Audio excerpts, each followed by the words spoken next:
Beautiful night for baseball here in southern Florida.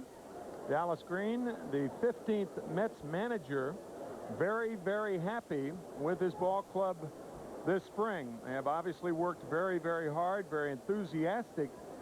And it was about 5 years ago when Davey Johnson was in Dallas's position as manager of the Mets. As a matter of fact, Davey managed the Mets from 1984 to 1990. He was let go on May 22nd, 1990. And Davey, the new manager for the Baltimore Orioles. Phil Reagan was with the team last year. Johnny Oates for the years 1992 through 1994. So Davey Johnson's first year as manager of the Orioles, and what a ball club he has, Gary. He has got an outstanding team that really ought to contend in the American League when all is said and done, because they are deep. If not be the favorite in the American League East. Boston, the Yankees, the Orioles, all very, very good teams. Paul Wilson, his fourth start of the spring, he has yet to yield a run. He has beaten the Houston Astros twice. In his most recent outing, he gave up only one hit, working 4 innings last Sunday. So no runs, 5 hits given up this spring, walking 4 and striking out 4. Big right-hander on the mound for the Mets. Let's take a look at the Orioles lineup that he will face, brought to you by Honda, and it is a good lineup. The Orioles have brought a lot of starters with them. Brady Anderson in center field, one of the hottest hitters right now. Manny Alexander in left, Rafael Palmeiro at first, B.J. Surhoff, the new third baseman. Cal is here. He'll be at short. Tony Tarasco, second day with the club, in right field. Greg Zahn will do the catching. Jeff Hewson will be at second base, and Rick Rivda, left-hander, will be on the mound. Defensively for the Mets, Bernard Gilkey in left field, Lance Johnson in center, and Carl Everett in right. Jeff Kent will be at third base. An interesting comparison tonight with Cal Ripken and the young shortstop, 23-year-old Ray Ordonez of the Mets. He is something. Jose Vizcaíno at second. Chris Jones in at first base. Rico Brogna, you may know, will probably not be available for the Mets by opening day. So it'll be either Chris Jones or Butch Husky at first base as it stands right now, and Brent Main behind the plate. The dimensions at the Thomas J. White Sports Complex here in Port St. Lucie: 338 down the lines, 371 into the gaps, and 410 to center field. As Brady Anderson, the center fielder, leads it off for Baltimore. High as Wilson with the fastball, ball 1. Anderson batting .318, having a good spring. Obtained by the Orioles from the Red Sox back in 1989 in the Mike Boddicker trade. Matter of fact, Brady came to the Orioles along with Curt Schilling for Boddicker and has performed well for 7 years with Baltimore. 1-1 to Brady Anderson. Really turned into an outstanding leadoff batter. Provides them with stolen bases, 26, good overall averages. Pops this one up. It could be playable. Main off with the mask and makes the play. 1 out here in the first inning. Talking about people available, Brent Main, of course, has become an important acquisition for the New York Mets, depending on the status of Todd Hundley, their starting catcher, and whether or not he's going to be ready. Main was with Kansas City last season, caught a lot of ball games for them, so he's used to playing the starting role behind the plate. Todd Hundley is taking full batting practice and is back to catching now in some of the B games, and looks like he's going to be ready to go for opening day. Todd caught 3 innings against the Dodgers at Vero Beach just 2 days ago. No balls and 1 strike to Manny Alexander, as Gary said, the hottest Baltimore hitter, and that gives you an idea. 13 for 25 on the spring. 1-1 to Alexander. He's been the hottest hitter in spring baseball, Timmy. He's been #1 for 2 weeks with that average that he's had, trying to earn a spot on this team. Ripped to left center, and right there is Gilkey to make the play. It looked like he may have lost the ball in the lights, but he recovered nicely. 2 away. This can be a tough outfield here at night.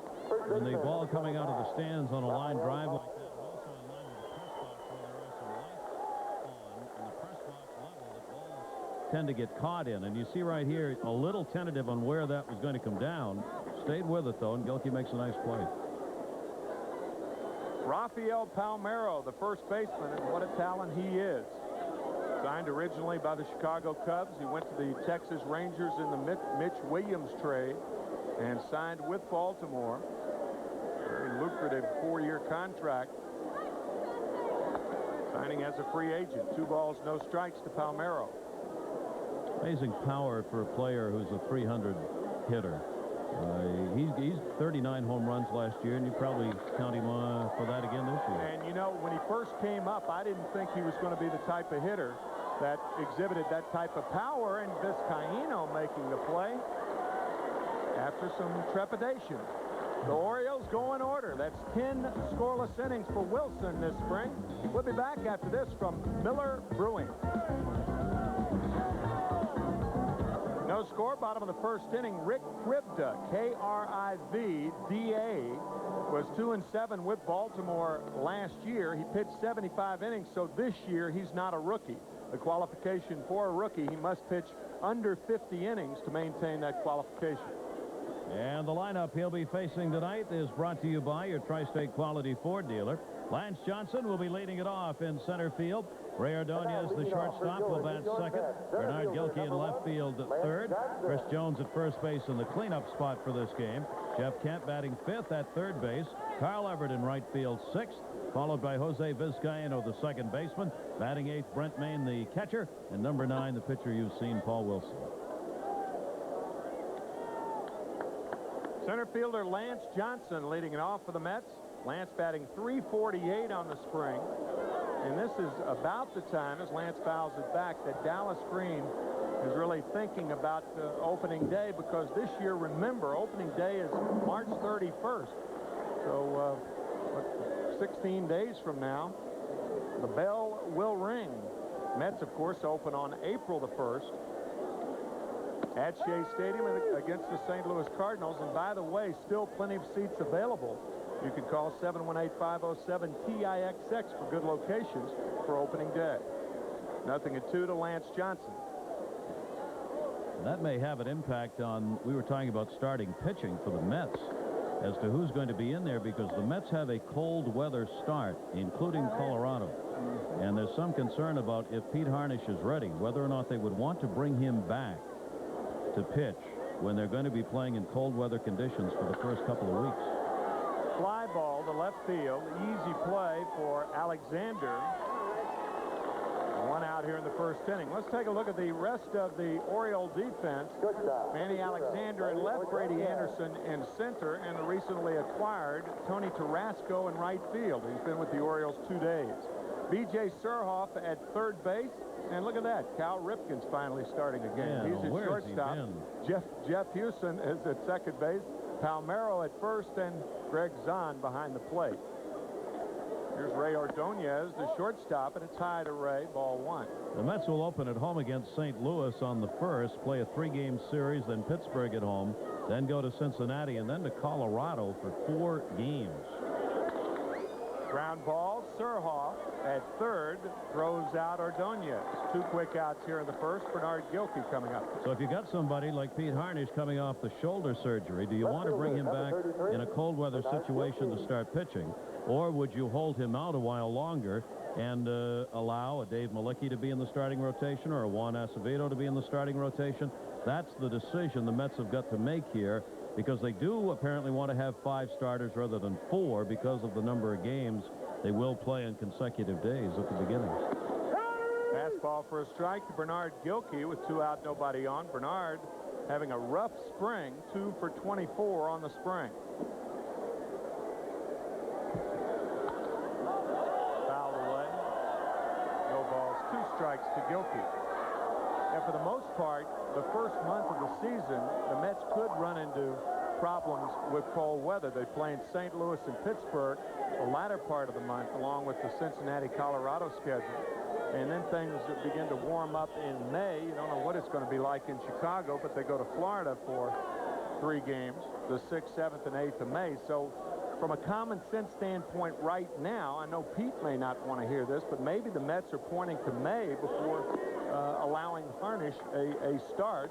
He may, as a matter of fact, you could see him maybe staying in Florida for 2 weeks and working for the minor leagues down here. Well, those are a couple of the tough decisions that have to be made here in the next couple of weeks.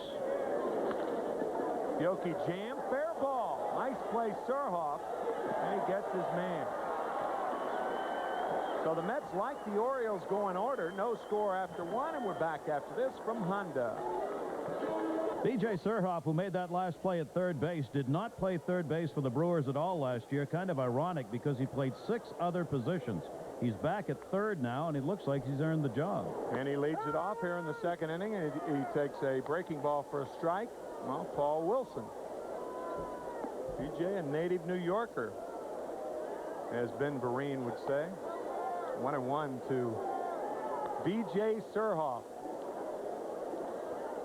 Very versatile, going to provide some power in this lineup for this team. Was a question as to whether he could play third base this year.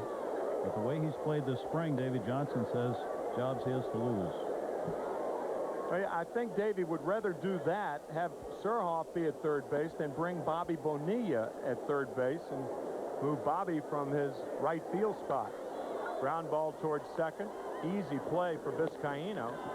4 in a row now, retired by Paul Wilson. Davey Johnson did not bring Bobby Bonilla on this trip, and was kind of smiling before the game and said, I told Bobby he really didn't need another session with the New York press, so I told him he could stay home on this trip and I'd handle the press for him. So Bobby Bonilla's not here. But he did bring Cal Ripken Jr. His remarkable streak began back on May 30th, 1982. 2,153 games, so he has surpassed Lou Gehrig by 23. And at only 35, really shows no signs of slowing down. Ball 1 to Cal Ripken. Good breaking ball from Wilson, 1-1. And at this stage of his career, in fact, a long time ago in his career, he didn't have to make these kind of road trips for the Baltimore Orioles. If he doesn't want to go, he doesn't have to go. He genuinely wants to go and still spends time signing the autographs here this spring, up and down the sidelines and the base paths before the game. Mark Barron, the first base umpire, says he did not go, so it's 2 balls and 1 strike to Cal Ripken. No score here in the 2nd.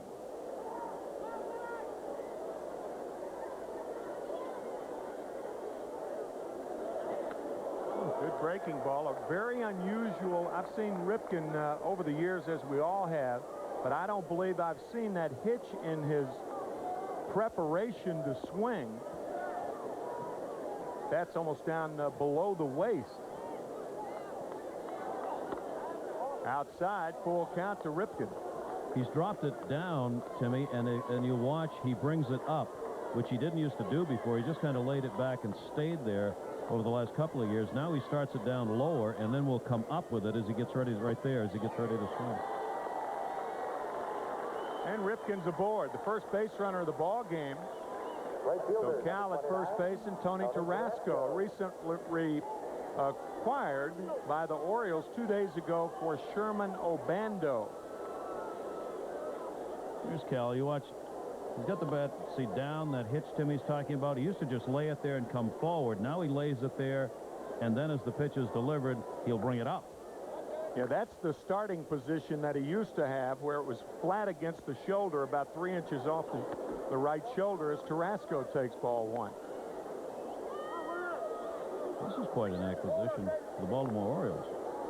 This guy's got some power. He's got a chance to be their start somewhere in the outfield, maybe, for this team. Possibly in left field. Yeah. He's not going to run Bonilla out of the right field spot. 2 balls and no strikes to Tarasco, who had 14 homers for Montreal last year. Jeffrey Hammonds had been sort of penciled in for that left field job, coming off some injuries last year. A real good-looking young ball player for them. He's got a chance to make that, and he's being pushed, of course, this season by Alexander this spring. Grounded toward first. Jones, Ordonez quickly back to Wilson, double play. You'll see that a lot this year, folks. Ray Ordonez Boy, does he get rid of the ball in a hurry. No score after 1.5. We're back after this from Warner Brothers. Paul Wilson has faced the minimum 6 hitters through his 2 innings.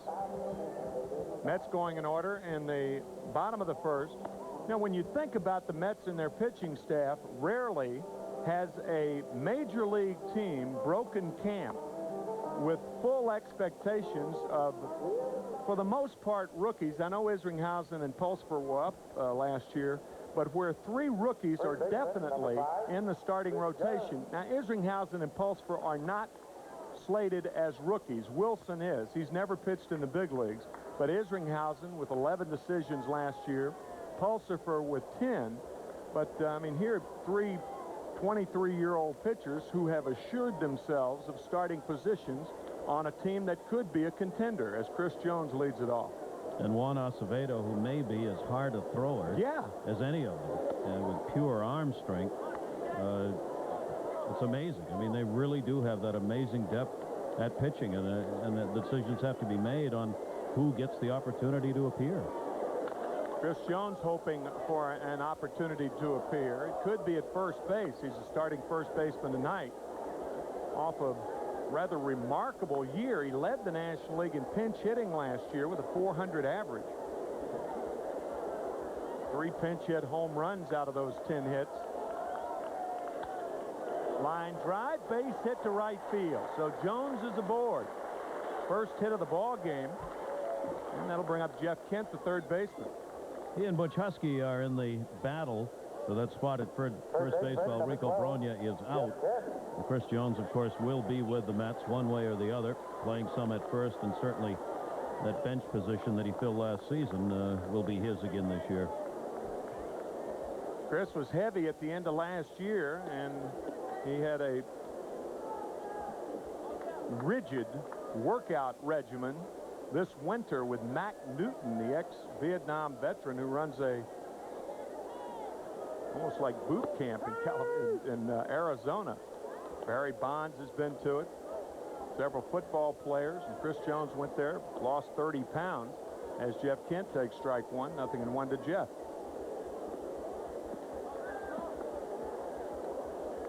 No score, bottom of the second. The Mets and the Orioles.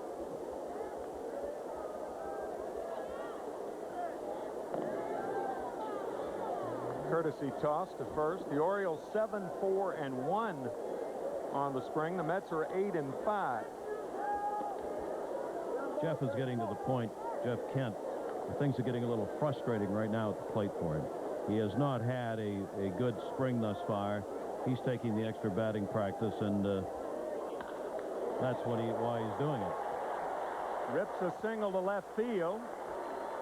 It's like a high changeup or a backup slider from Krivda. So Jeff Kent with his 4th hit in 23 trips. And the Mets threaten here in the second with Carl Everett coming up. Jeff hit .248 off left-handers last year. Needs to up that as a power right-handed hitter. And he did get one up around the eyes that time. He went up, caught, and drilled it out in the left field. Mets counting on him, of course, not only to play third base, but to deliver some long balls for them this year and some RBIs. So Jones at second, Kent at first, Carl Everett batting .211 on the spring. Carl from Tampa, Florida, Hillsborough High, same high school as Doc Gooden, Gary Sheffield. Ball 1 to Everett.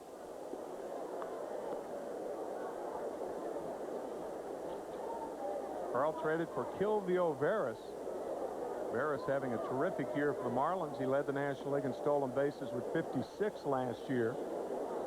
Everett, on the other hand, came back from Norfolk on July 25th and drove in 48 runs in 62 games for the Mets. Ball 2, 2-0. See the numbers that he put up last season in these kinds of situations. You're up over that 300 average mark with runners in scoring position. You are a very valuable commodity.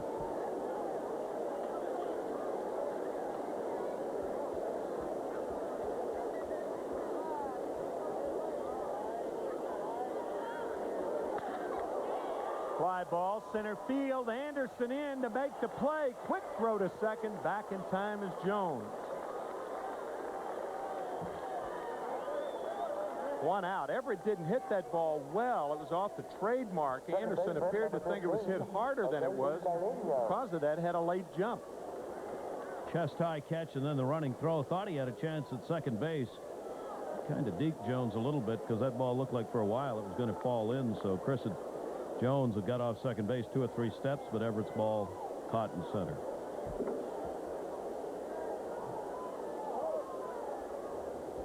So Carl Everett flies to center, and Jose Vizcaino, the second baseman's the batter. No score here in the second with 2 on and 1 out for New York. Strike 1 from Krivda. Rick Krivda. 26 years old, from McKeesport, Pennsylvania, right outside Pittsburgh.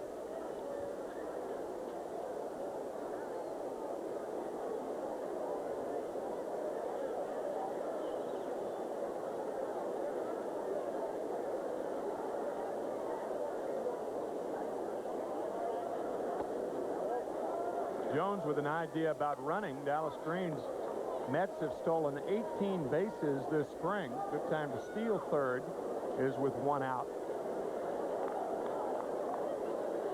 Don't want to do it with nobody out because the hitter could push you to third. With 2 out, you better be sure.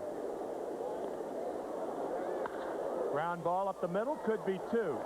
Ripken, Houston, Palmeiro, double play. So the Mets threaten with their first 2 on, but they do not score. No score after 2. We're back after this from the United States Postal Service.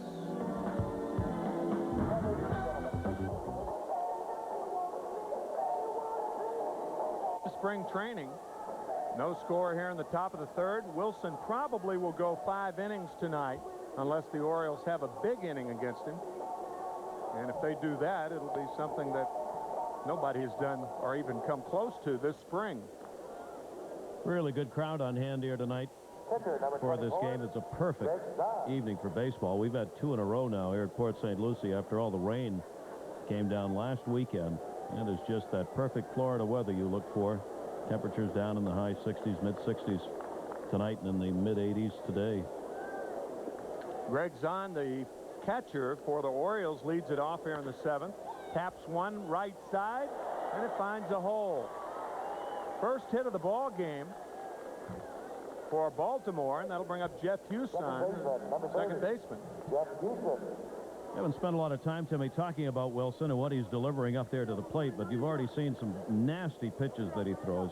His breaking ball really does fall off the table and has movement not only up and down, but laterally as well. Very tough for hitters to catch on to, along with a really good fastball. He'll also throw it, and any time during the count, we've seen 2 breaking balls for strikes on 1-0 counts. Tonight, ground ball up the middle. Vizcaino, nice play. What a play by Vizcaino, 1 away.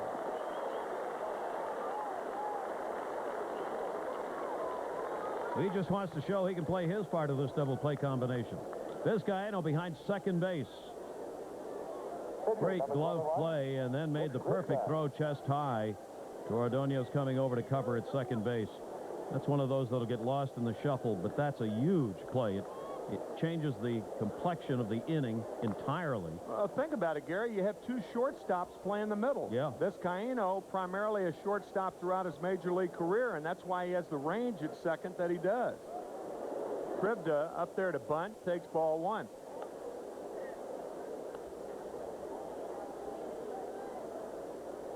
Put a solid defense behind Paul Wilson, Jason Isringhausen, Acevedo, and Bill Pulsipher. No telling how good they're going to be. Good bunt. And Maine lets it roll foul. A few heart palpitations in the process. 1-1 to Krivda. That's where you hope the grounds crew has really been to the home team advantage. That looked like he was going to stay fair. Once that decision was made not to touch it the first time by Maine, he had no choice but to hope it was going to go foul, and it did. I had visions of third baseman Steve Lyons trying to blow the ball foul for the Boston Red Sox about 3 years ago. Remember that? Or dropping his pants so everyone would just ignore the play, which he also did. Steve is no longer an active player in the major leagues, I might add. He was active, though, when he played. Yes, he was. Very. Breaking ball stays inside. 2 balls and a strike to crib to the pitcher. He wanted to become a broadcaster. That figures, doesn't it? Yes, it does.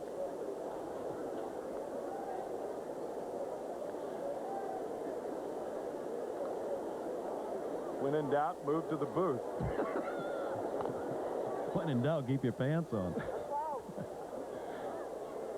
Yeah, I think we should expand on that. Oh, should we? Well, when he played for the White Sox, he actually was in a game where he had to play at first base. He went diving in on his belly, and he got the old belly full of dirt that went down inside his pants, and he got up, and according to Steve, what he did was he unbuttoned his pants, started to pull them down around his knees to get the dirt out, and Steve said just forgot where he was and what he was doing.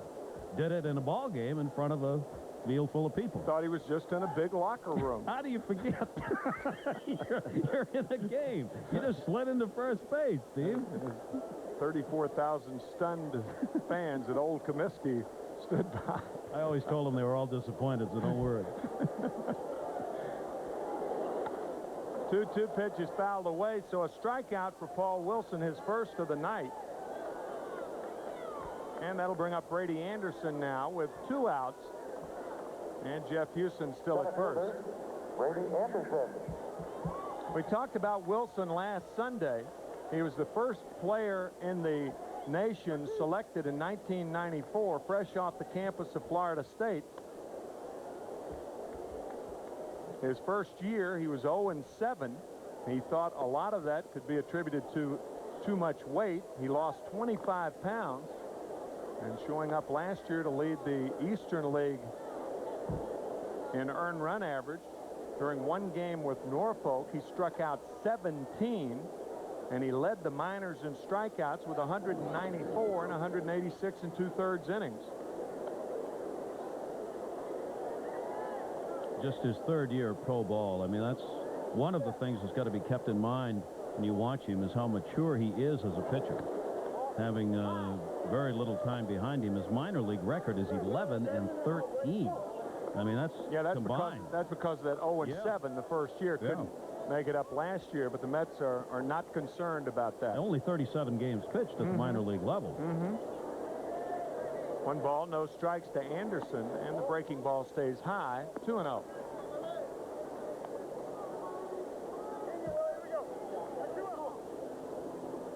Paul telling us last Sunday that he was the 55th round draft choice out of high school, but wasn't big enough. Outside, 3-0 now to Anderson. Matter of fact, he was not only not tall, he was about 5'10", weighed about 175 pounds, and boy, did he ever grow in college. He's 6'5" now at 215. There's a strike to Anderson, 3-1 to Brady. Paul giving a lot of credit for not signing out of high school to his father. Glad that he convinced him to get the diploma and get the #1 pick, too. Fouled off by Anderson with Houston going. So Jeff will retreat to first, and with a full count will be off and running here with Chris Jones, the first baseman, playing behind Houston. 3rd inning, no score.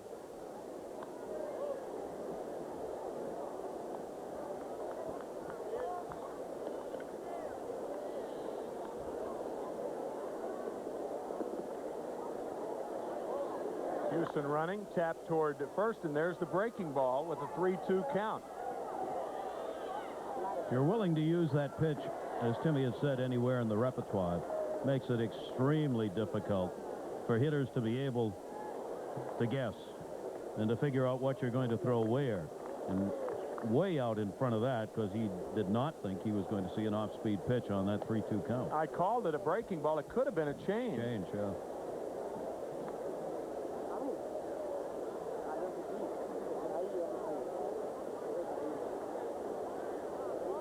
Houston running, and Anderson takes ball 4. Second walk given up by Wilson. That'll bring up Manny Alexander, the left fielder who lined to Bernard Gilkey his first at bat. Here's Greg Pavlik, the pitching coach who recently turned 46 last Sunday, as a matter of fact, sitting next to Dallas Green. Guess you can literally call Greg Dallas's right-hand man. Concerned about him throwing strikes here. They've worked so hard with this staff. They are young. There are obviously things to be learned, especially the time they continue to spend with runners on holding base runners, which has been of prime importance in this spring training and will continue to be. The young pitchers tend to take some time to get to the plate in their delivery. Low to Alexander, ball one. 1-0 to Manny Alexander. So that's why the stopwatch is on. You see he's got the stopwatch, Greg Pavlik on the left there. He will use that throughout the game to time the pitcher's time of release till he gets to the plate. Line drive right at Vizcaino at second. So a rather timely line drive by Alexander. Still no score after 2.5. We're back after this from Chrysler. Paul Wilson, when Paul came off the mound, probably talking to him about some of the things that you mentioned in the top of the third. They also are working with most of the young pitchers more over the top, too.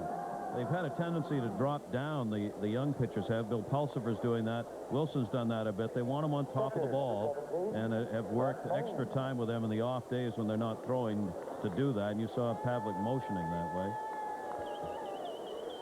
We'll take any publicity we can get. Thank you very much. Brent Maine leads it off here in the bottom of the third. Did a good job with that sign, by the way. High with the fastball as Kribda. No score. Bottom of the third. 2 hits for the Mets, 1 for the Orioles. The Orioles 2-0 against New York this spring.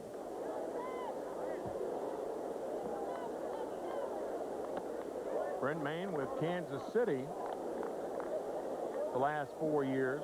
Caught 95 games for Bob Boone. Bob Boone, a rookie manager in the American League last year. High, ball 3. 3-0 now to Maine. Brent telling me before the game last night that Bob Boone had called Gene Mock about 10 times before Mock finally said that he would join Bob Boone as his bench coach. Boone wanted some experience. He idolized Mock, played for him for about 8 years with California.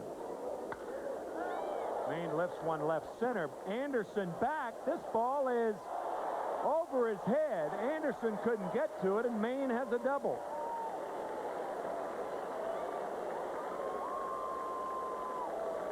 Well, Mother Nature had a part to play in that. There had been no breeze at all tonight. Now suddenly a breeze has sprung up, blowing out to left field. Brady Anderson had moved in a few steps on Brent Maine, and when he started chasing that ball, it just wouldn't come down.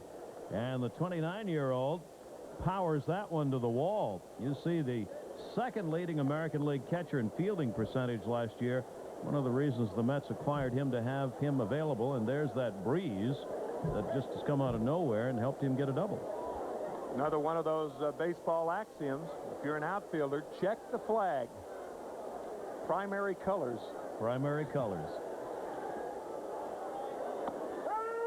Wilson takes a slider for a strike. Paul wanted to bunt.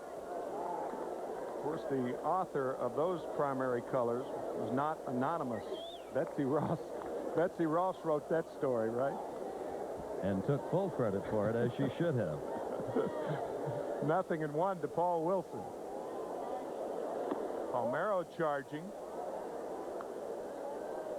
Surhoff at third. Won't charge until the ball is hit with authority directly at him, and the pitcher's responsibility is to break toward the line. First baseman's going to cover everything from the line to the pitcher's mound. 1-1 to Wilson.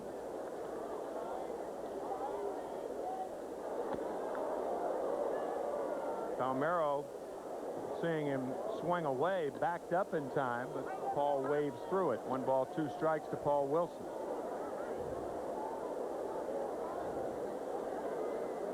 Talking to Frank Howard, the first base coach. Probably saying, I don't want to be eating soup for a week. You should tell me about that. Soup through a straw. And he bunched through it. So Wilson a strikeout victim. One out here in the third inning, and Lance Johnson coming up. Center fielder, Lance Johnson. Mike Cubbage, the third base coach. And Frank Howard over at first.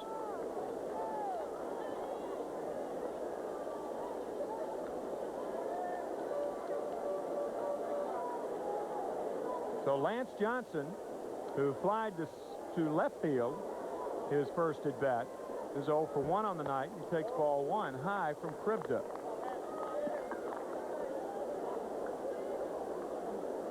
Lance led the American League in hits last year, also at bats, over 600 at bats in the 144 game schedule. He likes to hit early in the count. And he does. Off the glove of Houston. Maine will try to score, and will. The Mets on top 1-0 on a ball that I'm rather sure will be scored a base hit.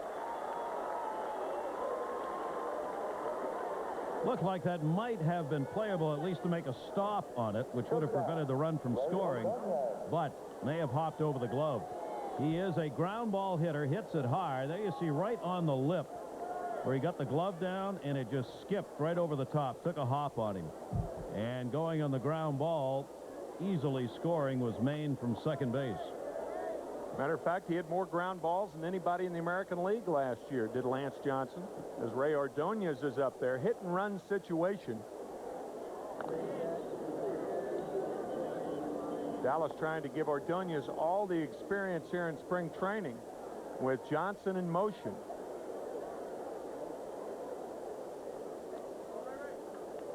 This is going to be another primarily ground ball hitter in the lineup for the Mets this season.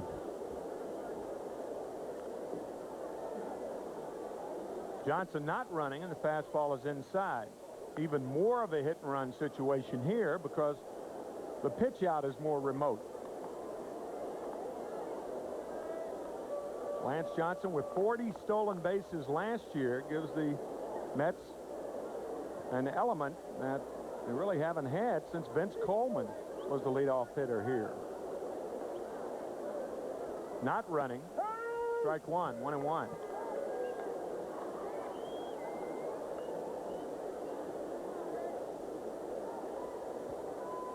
Ordonez putting up some numbers that are a bit surprising at the 300 mark here this spring so far at the plate, and very pleasing, obviously, to he and the Mets.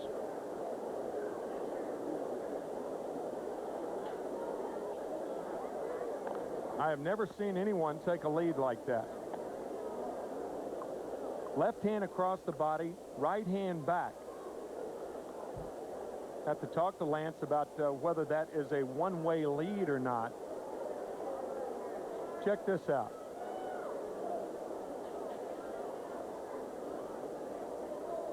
In a second. Naturally, he has both hands on his knees and didn't do what I just said he did. Well, he heard you talking. One ball, 2 strikes.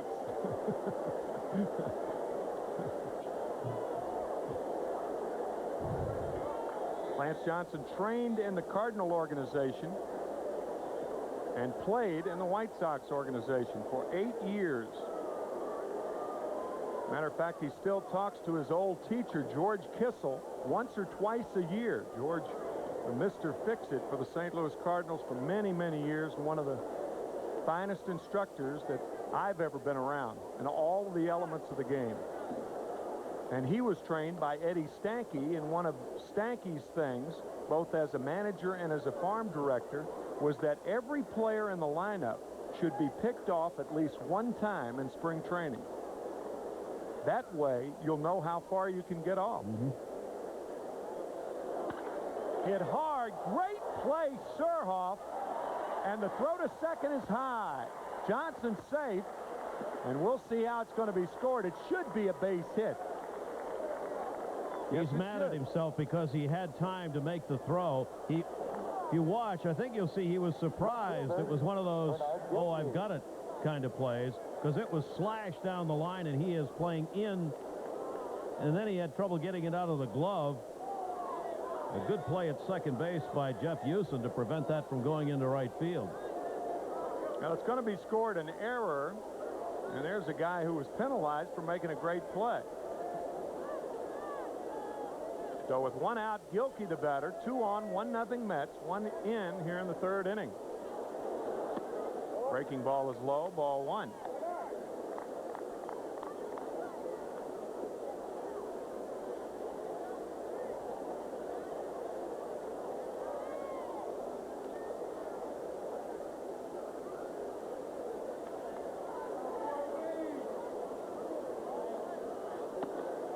High with the slider. 2 balls, no strikes now to Bernard Gilkey.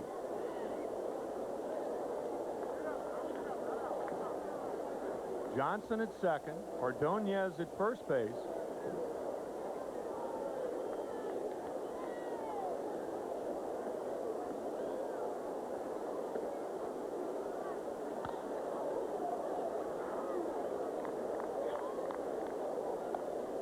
Bernard Gilkey is not only down on the end of the bat, but the knob of the bat actually between the ring finger and the pinky.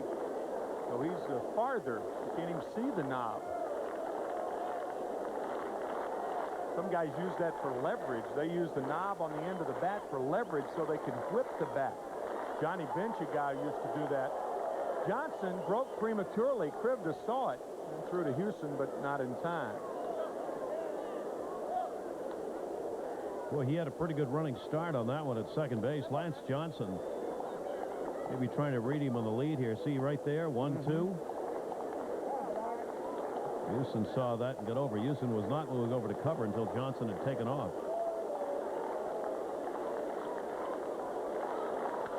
Ground ball, third base. Another play by Surhoff. The throw to first, not in time. Brother. Bases loaded for the Mets and a very busy B.J. Surhoff. 2 spectacular plays, and he's come up empty on both of them. This was the guy earning this position who didn't play it at all last year. Great stop on the line, ends up in foul territory, looks at second, no play, makes the long throw, but no chance against Gilkey, who's got decent speed going down the line. 2 outstanding glove plays by B.J. Surhoff. And an error and an infield single result from them. What I got to do here? B.J., a catcher, a longtime catcher for the Milwaukee Brewers, proving once again how truly great athletes catchers are. Huh, Gary? Well, I was going to say that. Yeah, I'm sure you were. 0-1 to Chris Jones, the first baseman.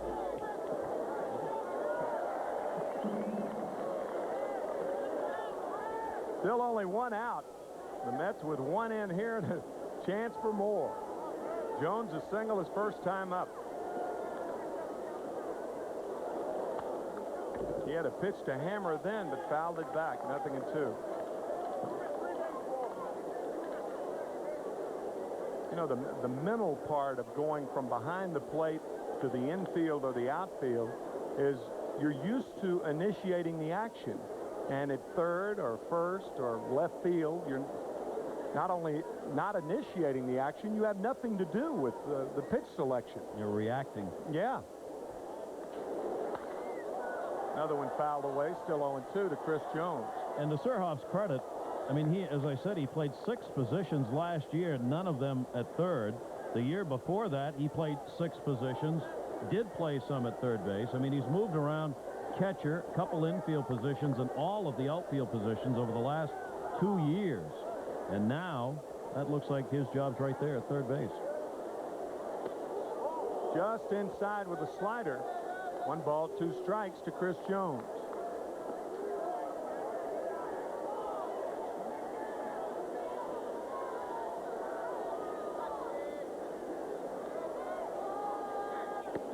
Got him with a breaking ball. Good curveball from Krivda gets Jones 2 outs. Big out right there. The base is loaded. Had him out in front of this. See the breaking ball and how far out in front of the curveball Jones was. That's just an excellent pitch.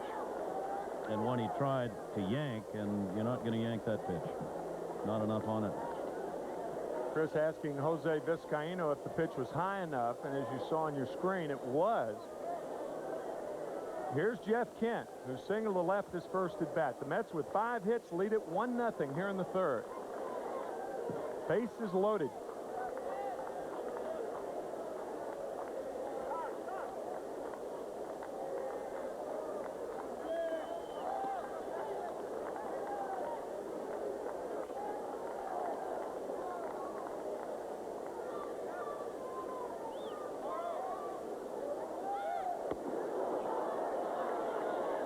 Nothing and 1 to Jeff Kent.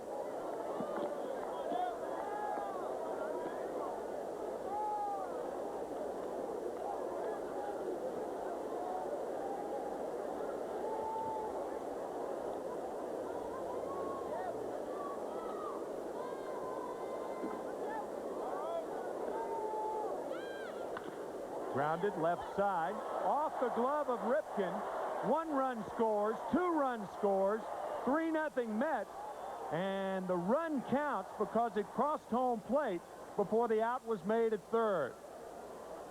So the Mets scored 3 times, 2 errors by the Orioles, and the Mets lead at 3-0. We're back after this from Mitsubishi.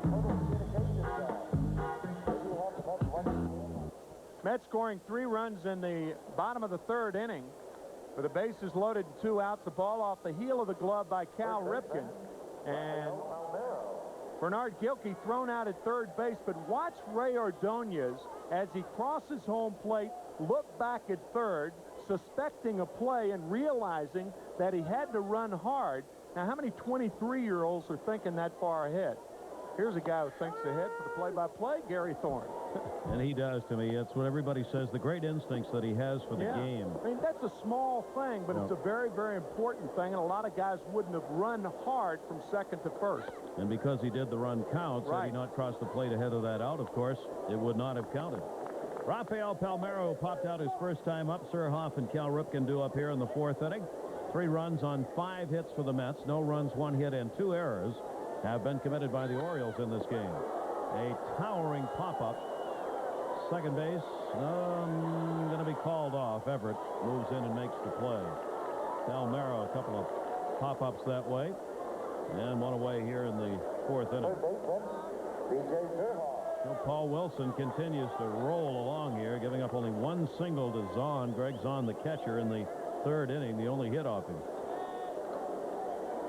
Rafael appeared to be spinning his wheels. It looked like he may have come close to spraining an ankle coming out of the box.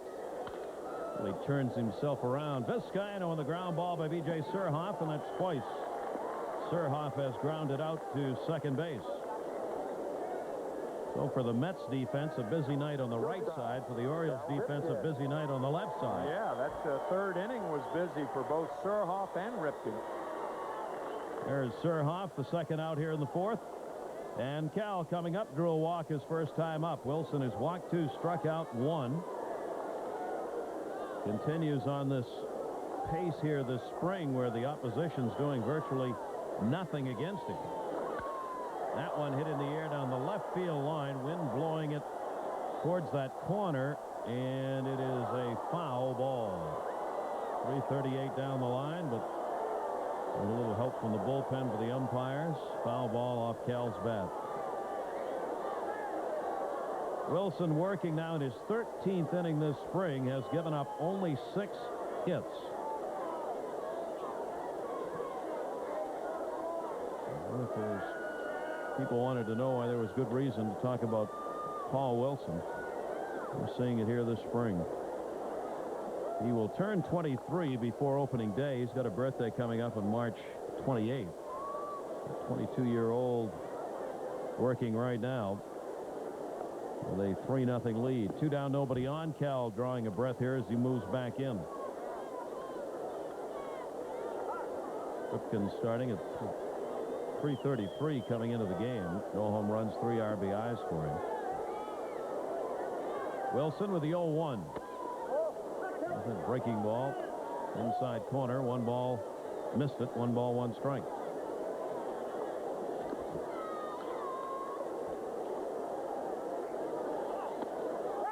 Check swing is in there. Fastball 1-2.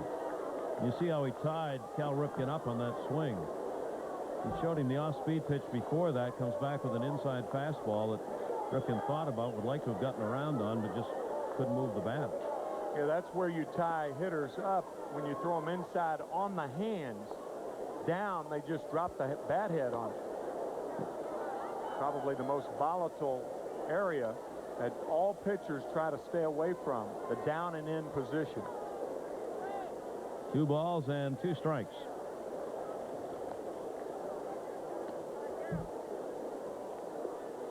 Two have been left on by the Orioles in that third inning when there was the single and the walk. That's all they've had. 2-2 to Ripken. Jammed him again to short. Ordonez up with it. Makes the throw to first. And a 1-2-3 inning. Paul Wilson continues rocking along, retiring Cal Ripken and the Orioles. The Mets have the 3-0 lead. Now this word from Nobody Beats the Wiz. Ripken is locked up with a fastball, and after missing away with the slider, Paul comes right back in on Cal and jams him for the 3rd out of the inning. Cal back out at short, and the Orioles down 3-0 going to the bottom of the 4th inning. The Mets have Everett, Vizcaino, and Brent Mayne due up against the left-hander. Swung on and missed. Everett, who flied out to center field, his first time up. Right now, the starting right fielder for the Mets made 76 starts last season with New York. Takes the breaking ball. And it's 0-2. 24 years old. Won't be 25 till 1st of June. Pops that one up. The overhand fastball. And there'll be no play for Zahn off the screen. Zahn and Hoyles will be the 2 catchers for the Baltimore Orioles this season. Some concern about Chris Hoyles, who started most of the games last year. Zahn may get more playing time early. Hoyles has had an arm problem, which is still bothering him a bit. And Greg Zahn is getting a lot of work here in the spring and may get some early starts. 0-2 the count.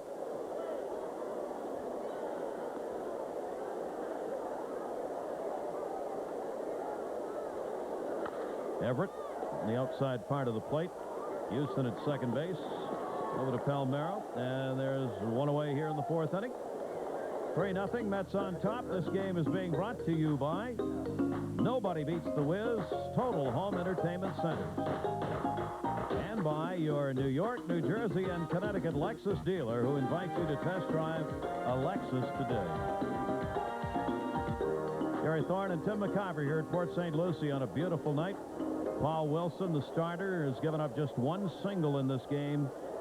He's there on the left. Greg Pavlik, the pitching coach, talking with him. The teaching goes on as the game goes on. 1 down and nobody on here. Jose Vizcaino get into a double play his first time up. Takes the pitch a little bit down low. 2 balls and no strikes. Mets last season were 21-24 against left-handed starters on the year. They hit pretty well against them. 273 batting average off left-handers, but it did not convert to wins to put them over 500 against the southpaw starters. 2-1 on Vizcaino.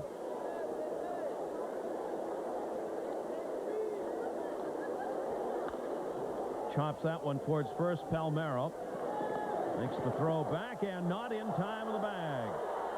Vizcaino. Palmeiro had to go down beyond the second base position to make that play, and the throw forced a 360 turn. I think it could be scored an error on Palmeiro. If this were a right-handed throwing pitcher, it's an easy play. But because of a left-hander, it spins Krivda around. And it's being scored a base hit, but that could very easily have been scored an error. Didn't lead Krivda enough. No, Krivda had to reach back and then turn around, then didn't know where the bag was. So the 6th hit for the Mets now with Vizcaino on at first base and 1 away. And Brent Mayne, the catcher, who had a double and scored one of the 3 runs in that 3rd inning. Vizcaino, 8 stolen bases last year for the New York Mets second baseman now. Breaking ball outside to Maine. Ball 1. Krivda with that fastball and changeup. Not overpowering. Trying to earn a spot somewhere on this team after going 2-7 last year. The advantage, of course, that he is left-handed. 1-0. Vizcaino, pretty good lead over there. Not going. And that misses inside. 2 balls and no strikes on Maine. Talked about Lance Johnson in the last inning with his right hand behind him. It looks like Vizcaino is doing that too. And I have not talked to Bobby Valentine or Mookie Wilson, who's been working with the runners this spring. But you see the right hand behind him might be trying to clear that right hand to get acceleration early. Kind of cut that first step in half if you put that far enough behind so you've turned the shoulder already. Maybe. I don't know that. And maybe, no, I don't either, but maybe pivot on your right foot, which is the appropriate step. Instead of picking the right foot up and putting it back down, you lose time with that.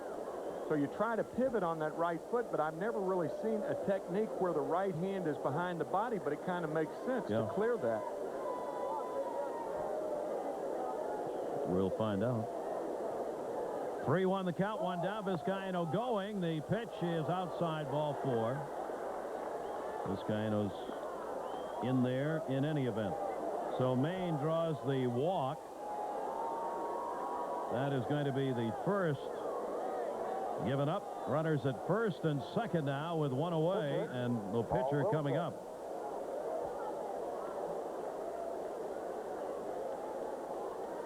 Proper technique is to pivot on the right foot when you're going to second base. You don't want to pick it up because you lose time, simply because you have to put it back down, and that's a pivot on the right foot right there. More inexperienced runners, they get a little antsy and they pick that right foot up. Well, they have to put it back down, and that takes precious time. And how many times does that throw by half a step at second base? Almost always. Safer out, yeah. Looking for the bunt. Wilson didn't get it done his first time up. Takes the strike. Wilson came up in his last situation with Maine on at second base and nobody out. Tried to bunt him over in the first pitch. Tried a butcher boy swing on the second and missed it. Tried bunting and missed it and struck out. Now he's got Vizcaino and Maine on at second and first. 1 away. Again showing bunt. Jammed right off the fist.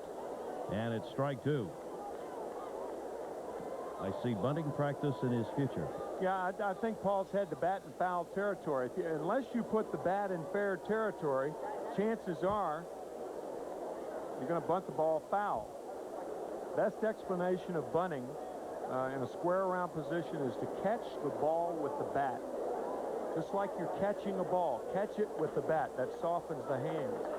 0-2 count. Still looking. Runner Vizcaino goes. They got a delayed steal at second. The throw is in time. A strikeout, throw him out, double play as Maine was in a delayed steal situation with Vizcaino going to third. Zahn put it on, and that's going to do it. Mets have the 3-0 lead. Now this word from Dodge. If you have the Mets winning camp on this custom air systems incorporated ad, you just want to... The ayes have it. The Ides of March today. 3-0 Mets lead it. A lot more baseball action to come, so don't go away. Sit back, relax, and open a nice cold Beechwood Age Budweiser. This Bud's for you. Spring training is a lot of scouting that goes on, and that's what they were doing. 3 runs on 6 hits for the Mets. 1 single for the Baltimore Orioles. Greg Zahn got it in the 3rd inning. That's been it. Wilson with a couple of walks and 1 strikeout. Continues to roll along the spring without having been scored on. He will face Tarasco. Zahn and Jeff Houston do up here. Tony Tarasco, the newest Baltimore Oriole, takes the strike on the outside corner. Tarasco will give them some power from that left side. That's what they were looking for. Hit .249 with Montreal last year. He had 14 home runs and 40 RBIs. Ordonez has that one, and Tarasco becomes the first out here in the top half of the 5th inning. catcher, Greg Zahn. Greg Zahn had a single his first at-bat. Wilson getting a goodly number of ground ball outs here, so he's got the ball down. I don't think he's going to be a ground ball pitcher, though. No. He throws a cross-seamer. The pitchers call it a four-seamer. The two-seamer is a ball they try to turn over, has action down in the strike zone. But Wilson, with a four-seamer, is going to get his share of fly balls and pop-outs. Matter of fact, one of the great pitchers of our time was a guy who got a lot of pop-outs, pop-up outs. Count 1-0, 2-0, 3-1. Jim Palmer. Boy, got him looking. That is a quick at-bat for Zahn. Oh, I'm sorry, 1-2. It was quick. Wasn't as quick as I thought it was. He fooled me. Greg's probably saying, hey, you got to have 3 strikes against this guy. Started walking back there, and he's happy he stayed in there now. Everett. And there are 2 down. Sorry, Greg, didn't mean to rob you of an AB there. 2 away, bases empty, 5th inning. Second baseman, Jeff Houston. That's with the 3-0 lead. Couple of errors by the Orioles and an RBI by Johnson accounting for the runs. There you see the numbers for Wilson tonight. 2 balls have been hit hard. Manny Alexander hit one hard in the first, and that ball by Greg Zahn, the catcher, hit fairly well to right field. Outside that, nada. You see he's facing all these left-handers in this lineup. Jeff Houston swings and misses. The lefties are not having success against this right-handed arm of the New York Mets. And quickly goes to 0-2 here on Jeff Houston, who hit into a forced play his first time up. Ordonez moved in, cut off at third. Nice play made by Jeff Kent. Kent cutting it off in another 1-2-3 inning. The Orioles are gone, and the Mets still lead it by a score of 3-0. Now this word from Alexis. And don't forget the next spring training. Tarasco's come out of the game, and Mark Smith will play in right field for the Baltimore Orioles, who are trailing here 3-0. And new pitcher is going to be right-hander 26-year-old Oscar Munoz. Those numbers are with Minnesota last year. He appeared in 10 games with the Twins, and he appears here tonight, Tim McCarver.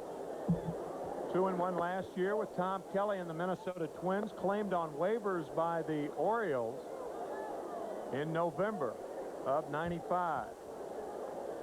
Ball 1 to Lance Johnson. Lance 1 for 2. He singled in the first run of the ball game, and he takes a strike. 1-1.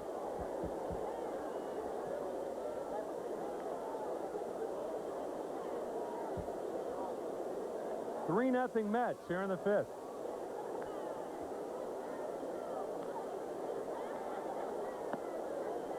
Two balls and a strike. Oscar Munoz, a pitcher in his college days, about 100 miles south of here at the University of Miami.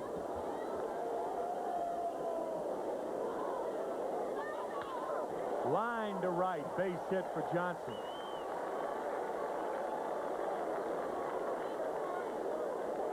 Lance got that on a 1-0 count. We mentioned earlier, he really likes to hit early. He's one of the better first pitch hitters in Major League Baseball. He loves to go after the first or second pitch, and obviously is successful at it, leading the other league in hits last year. Ray Ordonez the batter. On an error, he's 0 for 2. See if Dallas Green puts something on here. There goes Johnson, then he stopped. And Ordonez swinging and missing. A lot of times a right-handed hitter could see that runner running, and when they stop like that, it confuses them, especially a young hitter like Ordonez. Looked like he was protecting the runner on that. I mean, the pitch was nowhere near anything you'd want to swing at, but he did anyway.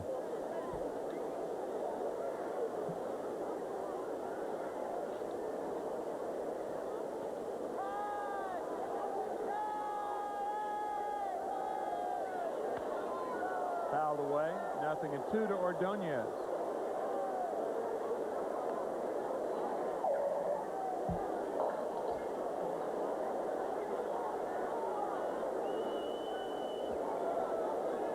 Mets scoring all 3 runs in the 3rd inning. Trying to win their 9th game of the spring.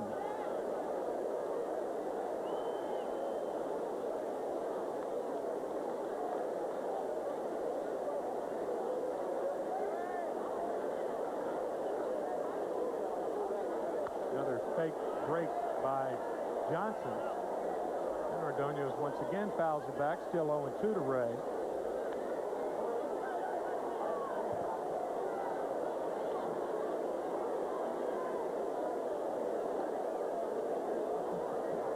Numbers that you do not want in spring training are during the season in the 60s. No pulling guard numbers.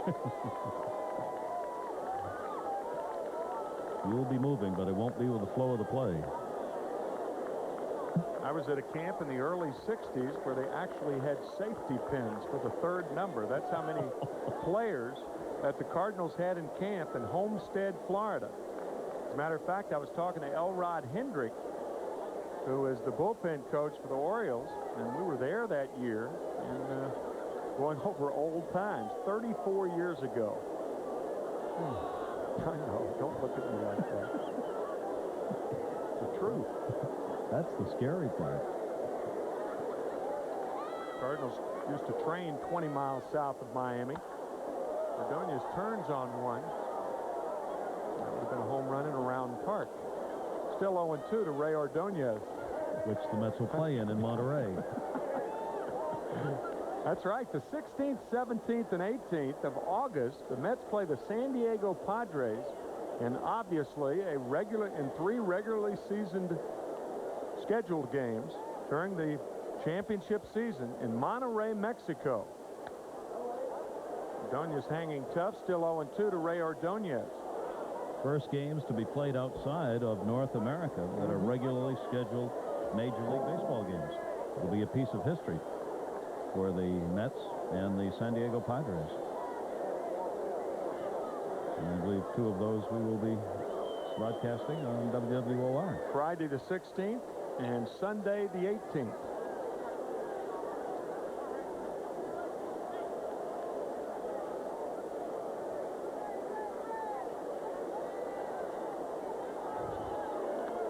It gets by the catcher, Greg Zahn. Johnson with a big turn at second base. So a wild pitch by Munoz moves Johnson to second, and the count 1 ball 2 strikes to Ray Ordonez. No chance for Greg Zahn on that. The delivery buried that one in the dirt and bounced it about 3 feet to the right and in front of Zahn, and it stayed down all the way to the screen. Bernie Perrant couldn't have handled that one. Mask or no mask. Another one squirts by Zahn. So Johnson to third. Johnson with a single and now 2 wild pitches. Moving Lance to third base with nobody out. The Mets on top 3-0. A good opportunity to plate another one in the person of Lance Johnson. Take a look. This is the first one. Look at that. I mean, not even close. Needed a first baseman's glove, and here's the second one. This one's the other way inside. A chance to block that, and Zahn actually got the body over in front of it, but it was thrown so hard that it bounced to the right. Infield in for the Orioles. Davy Johnson, a second baseman with the Orioles for a long time, and Ordonez turns on one once again. Still 2-2 to Ray Ordonez. I was talking to Lance Johnson before the game, and I said, you know, in the media guide, it has you listed as 5'11", and I'm standing next to you, and I appear to be more than an inch taller than you. He said, I'm 5'10" and a half. Will you give me 5'11"? I said, yes. Said 5'10" and a half, and give me 5'11", and I said, I'll do that. Said, because I'm 5'11" and a half. And I say I'm 6 feet tall, so you don't tell and I won't tell. Things can be worked out. Yes. Negotiations are wonderful things. So Lance Johnson, 5'11", is at third base. When he's on the... No.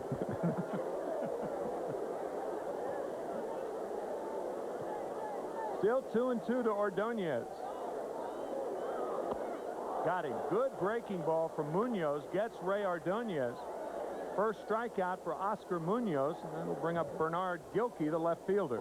Good comeback by Munoz. After you've buried a couple in the dirt, you got to find that release point again, and he did. That was a good pitch. down, away. 2 foul balls. Ordonez battling. Munoz wins that one. Munoz has been pretty effective. A couple of hits in 5 innings, no runs in work so far this spring. Infield still in for the Orioles. Breaking ball high to Gilkey. Bernard 1 for 2 on the night. He had a hit sandwiched in between several other hits and bizarre plays in that 3-run third. Pitch to hit there. He fouls it back. Hitters love those high breaking balls. They want to put those in play.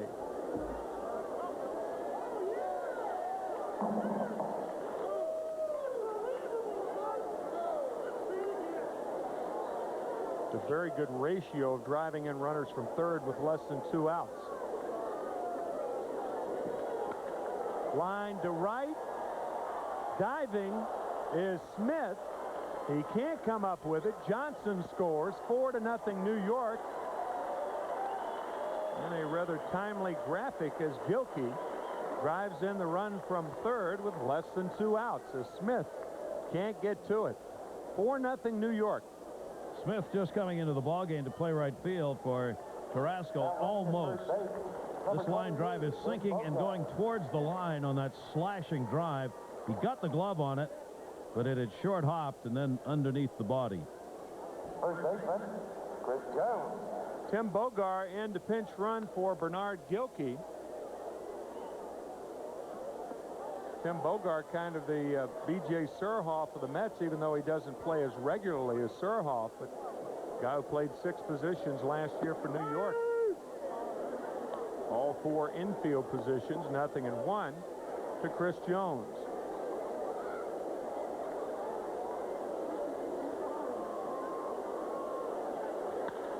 Hit deep to center field. Back is Anderson near the wall, and this ball is off the wall. Make that a home run, says second base umpire Scott Potter. From our view, it was dead on in center field, and I couldn't tell whether the ball hit the screen or not, but Scott Potter certainly could. A 2-run homer for Chris Jones, and the Mets lead it 6-0. It's 410 feet away in center. It's got to go above that demarcation line on the top of the wall, and then there's that batter's eye screen. If it hits that, it's a home run. No argument from Brady Anderson. See, that one hit the screen and then came back down. It was well up above the line. So a home run to center field for Chris Jones, and the Mets with 3 more here in the 5th. Bogar scoring in front of Chris Jones. Chris's first home run of the spring. And his second hit of the night. 8 hits now for New York. And Jeff Kent has one of them. He's 1 for 2. Playable in center field. And Anderson one-hands it. 2 outs here in the 5th inning, and Carl Everett coming up. He'll be batting left-handed against the right-handed Munoz. Right fielder, Carl Everett. 8 home runs that he picked up last season.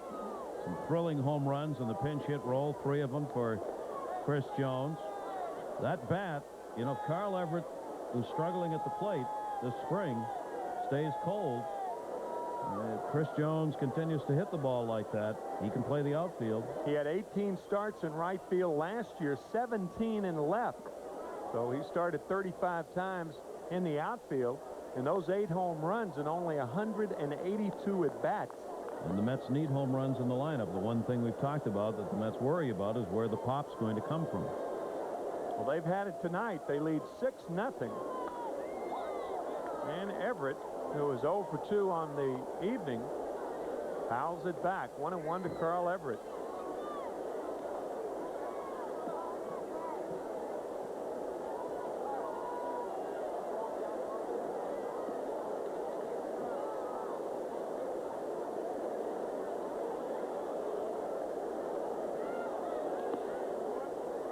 Splitter is low.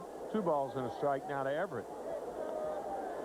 Of course, Carl gives you a lot more defensively than anybody the Mets have to offer. Everett with one of the best throwing arms in the National League from right field. Not a Raul Mondesi arm, but He's close but to a good it. one. Yeah. And do you want to take a Chris Jones who gives you that great bench bat off the bench and put him in there regularly? Be careful what you wish for. It may come true. You know, sometimes players who play every day, you don't get that kind of production. No player wants to hear that, but sometimes that's the way it is. 2-2 pitch gets Everett, but the Mets strike for 3 more and lead it 6-0 after 5. We'll be back after this from Sprite. Chris Jones playing in the outfield. Well, Dallas Green has moved Chris from first base to left field. Jerry Brown is in to spell Jeff Kent. So the governor in at third base. Tim Bogar remains in the game to play first base, and behind the plate, first time we've seen him this year, but he has caught 3 innings. It's Todd Hundley, and he'll be catching John Franco after another sterling performance by Paul Wilson. Paul Wilson, we'll talk about in a second. There you see John's numbers last year. His 29 saves, finished 8th in the National League in that department, and of course will be called upon again this year to be the closer for the Mets, and more than ready to take up that role, and well, he should be with the starters that appear to be ready to go in front of him. Paul Wilson, 5 innings, 1 hit, a single by Zahn in the 3rd inning. He walked 2 and struck out 1. For Wilson now, he has worked 14 innings and given up no runs and 6 hits this spring. Overstating it to say that he has been impressive.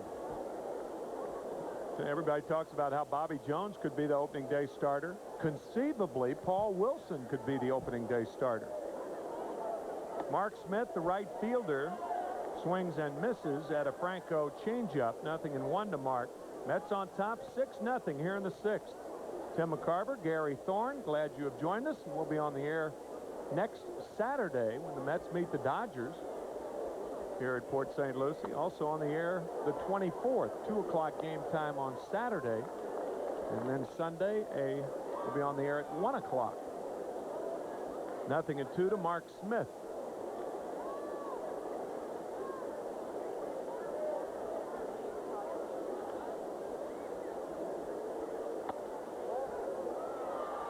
One ball, 2 strikes. Had a long talk with Danny Castellano today, our old buddy, the Newark Star-Ledger, still writes columns. Great guy. Talking about the 2 managers in New York as Mark Smith goes down on strikes. 1 out here in the 6th, and Brady Anderson coming up. Danny and I were talking about the 2 managers in New York City. Joe Torre, his first year as manager of the Yankees. Of course, he was the manager of the Mets back in the late 70s. He's managed 14 years in the big leagues. Dallas Green with the Mets. And you remember last year, some questioned about whether Dallas Green would return or not. Everybody's saying, well, with the Mets, their young pitching and their young players, can Dallas Green relate to young players? How do guys ever get reputations that they can't do that? I mean, he's never given any indication that he couldn't relate to young players. I mean, here's a guy, Dallas Green. He's been an assistant farm director, a manager with the world champion Phillies, their only world champion. He was the general manager of the Chicago Cubs. Now he becomes the manager of the Yankees again, and now as manager of the Mets. Who in the world ever said that Dallas Green's Achilles heel was young players? How do these things get started? It's one of those reputations in baseball that that stick with you for no reason. Rather unfairly. Exactly. Somewhere it was written once and then rewritten and then talked about and then taken as a given, as a truth. When you, as you say, if you go back and you look it up, it's not there. It's just not there. He's dealt with veteran ball clubs a good deal of the time that he's been managing, but that has nothing to do with whether or not he could handle young players or not. He never had to handle young players to the extent that he has to handle young players now. Center field, and Johnson with the catch. Good jump, good catch, 2 out. And he is relishing this camp. I mean, the workhorse standards, the drill sergeant label, that's true. He works them hard at camp to be ready but he is loving working with these youngsters with the potential that he sees on this ball club. Well, when you think about it too, Gary, I mean, when Dallas, after the '82 season, he goes over to Chicago, and a young second baseman Dallas traded for, probably for the next decade, became one of the stars in the game. And at that time, he was young, and that's Ryan Sandberg, who's back with Chicago after laying out for a year and a half. Green, knowing the talents of Sandberg, demanding him in a trade, along with Larry Boa, for Ivan De Jesus, one of the great steals in the history of baseball. Goes right down with the Frank Robinson to the Orioles for Milt Pappas back in '66. 0-1. To Manny Alexander, the left fielder. 2 outs here in the 6th.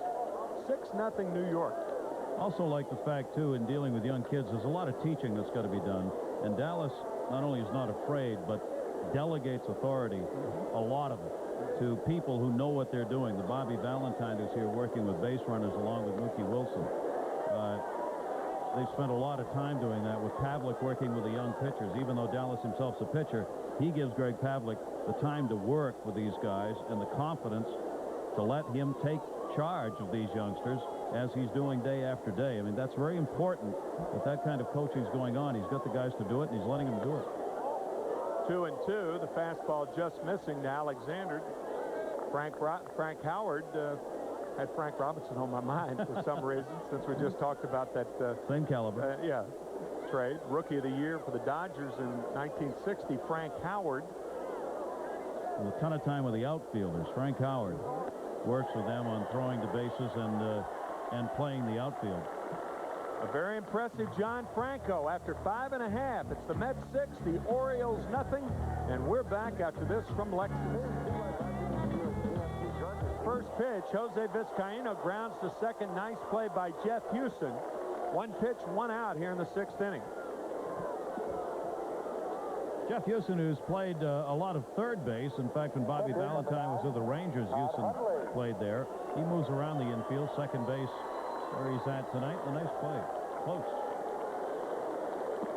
We talked about it before as you see Todd Hundley coming up. First time we have seen Todd this year.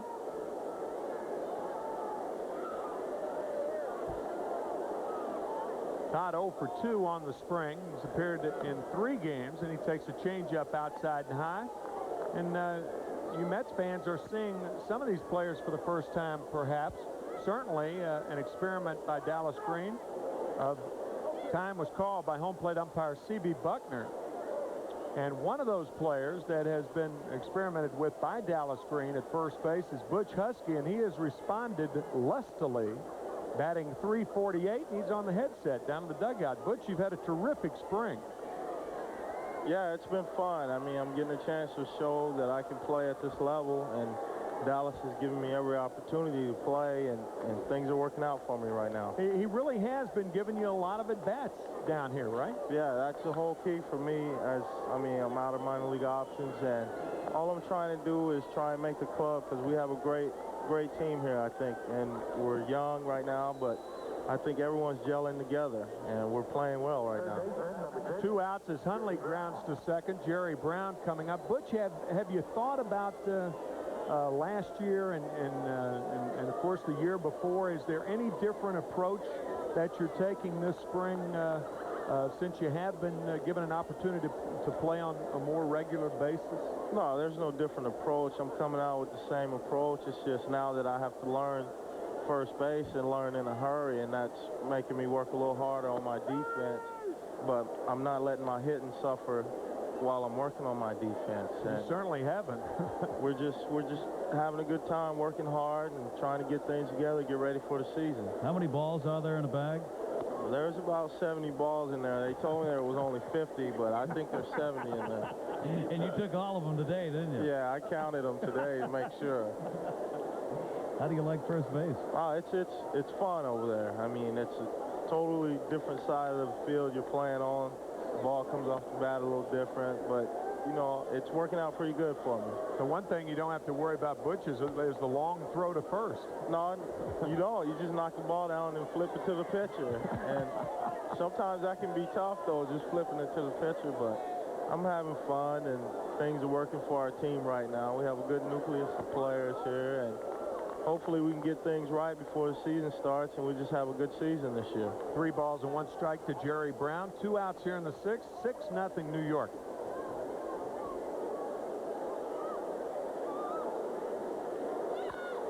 Another one grounded toward second and through the legs of Jeff Houston. So Brown on an error. It'll be the 3rd Baltimore error of the game. And that'll bring up Lance Johnson, the center fielder. But, you know, sometimes, Butch, you take a look here at the ground ball on Houston. Yeah, didn't play it in the middle, played it side saddle. But sometimes the first base gets a knock in that people don't give enough credit to those who play first. Like, you can put a glove on, you can go over there and play it. It is not that easy a position. No, not at all. I mean, I've had to work hard to get to where I am right now, and I'm an average player over there right now, but I think I can get better, but it's going to take a lot of hard work. First base is a tough position to play. Lance Johnson drilling one to right center. Jerry Brown could be waved, and now he's being held up by Mike Cubbage. So Lance Johnson with his 3rd hit of the ball game, a double to right center field. And Ray Ordonez coming up with runners on at 2nd and 3rd and 2 outs. Well, Lance Johnson's picked up where he left off last year in the American League.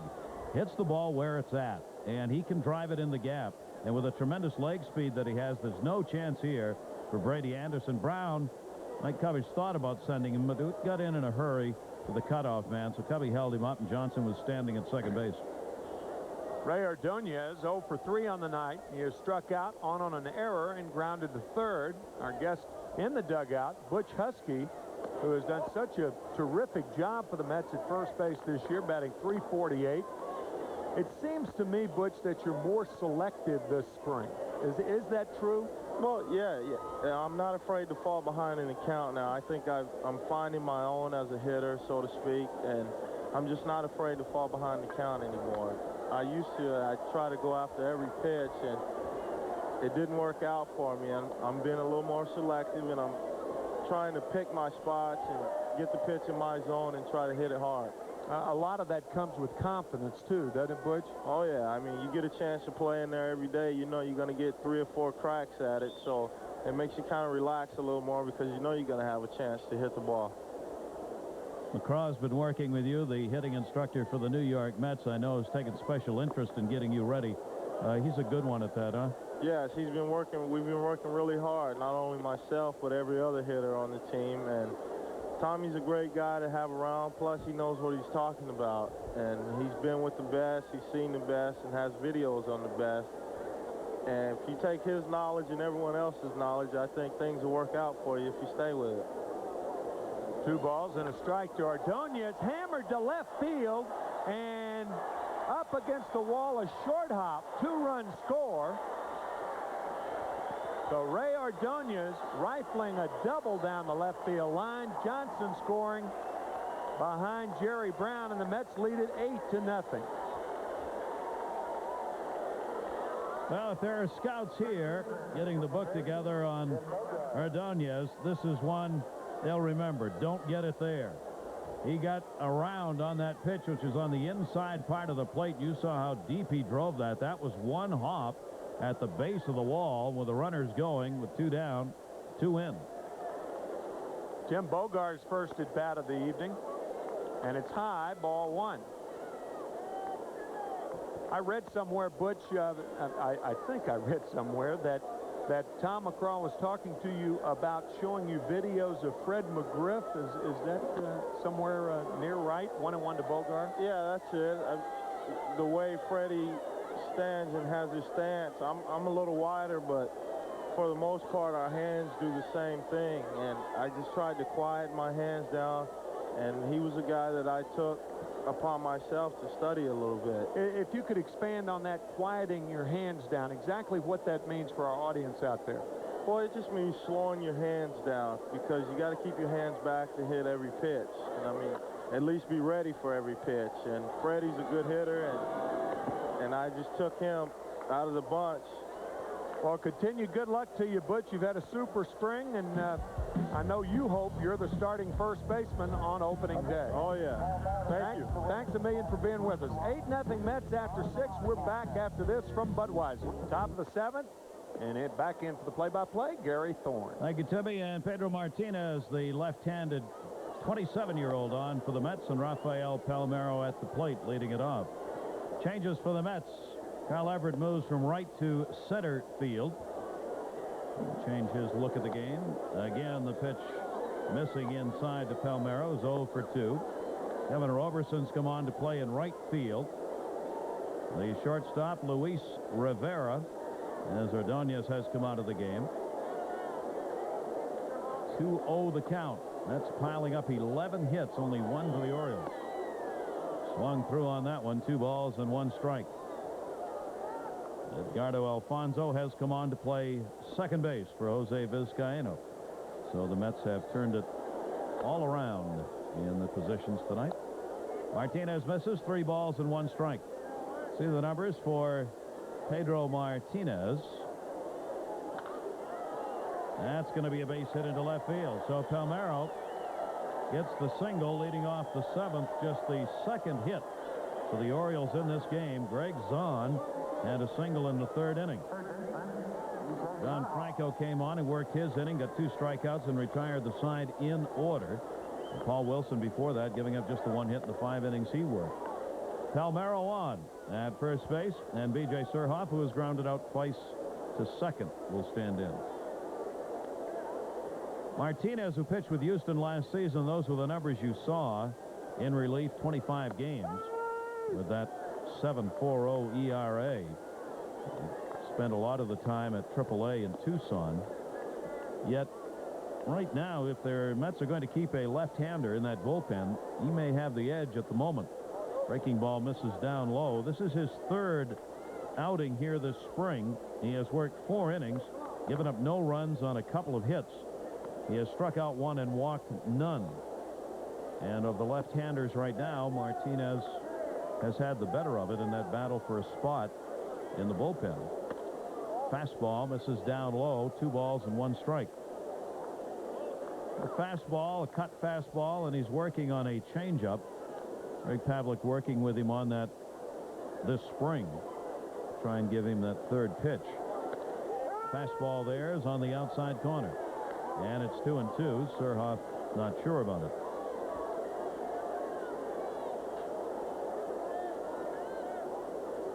Whether the Mets take a left-hander north has not been decided. They want to. They want to take Martinez. Yep.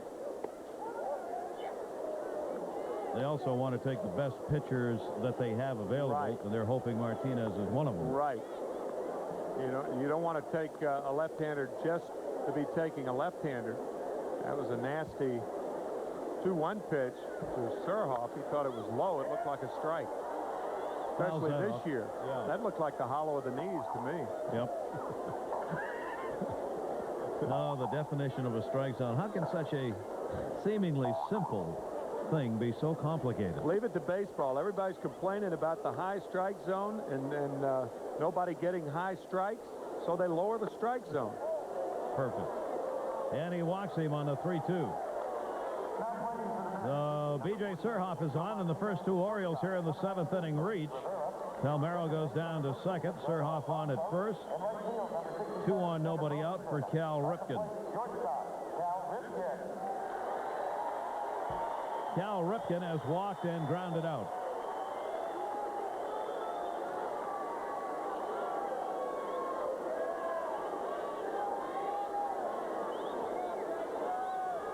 Cal having another outstanding spring.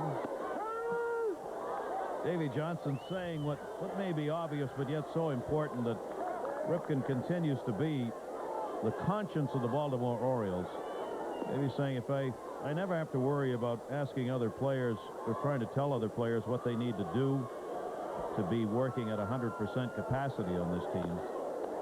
If you want to know, take a look at Cal and measure yourself. And Ripken performs daily that way in both practice and in games.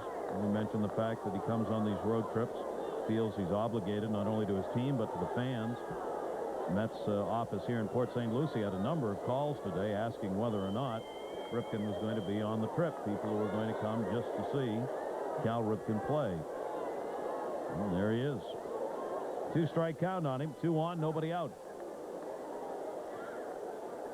Ripken backing out.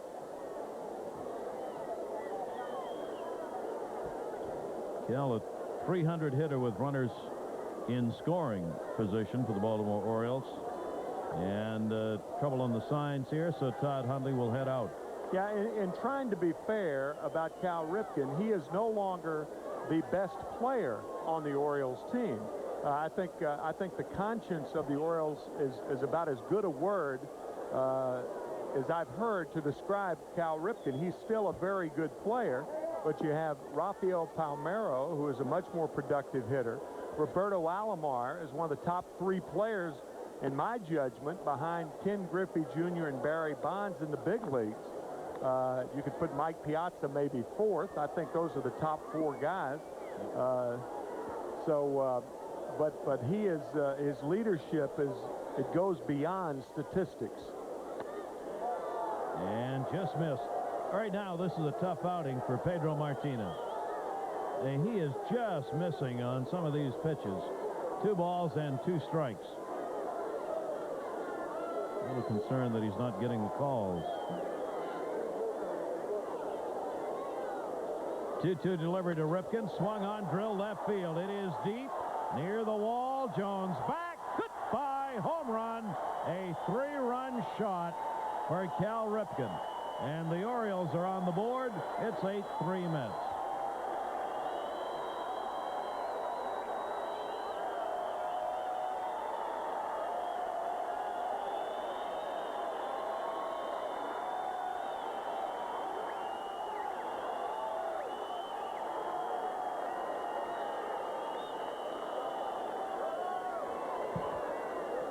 First home run of the spring and 6 RBIs for him.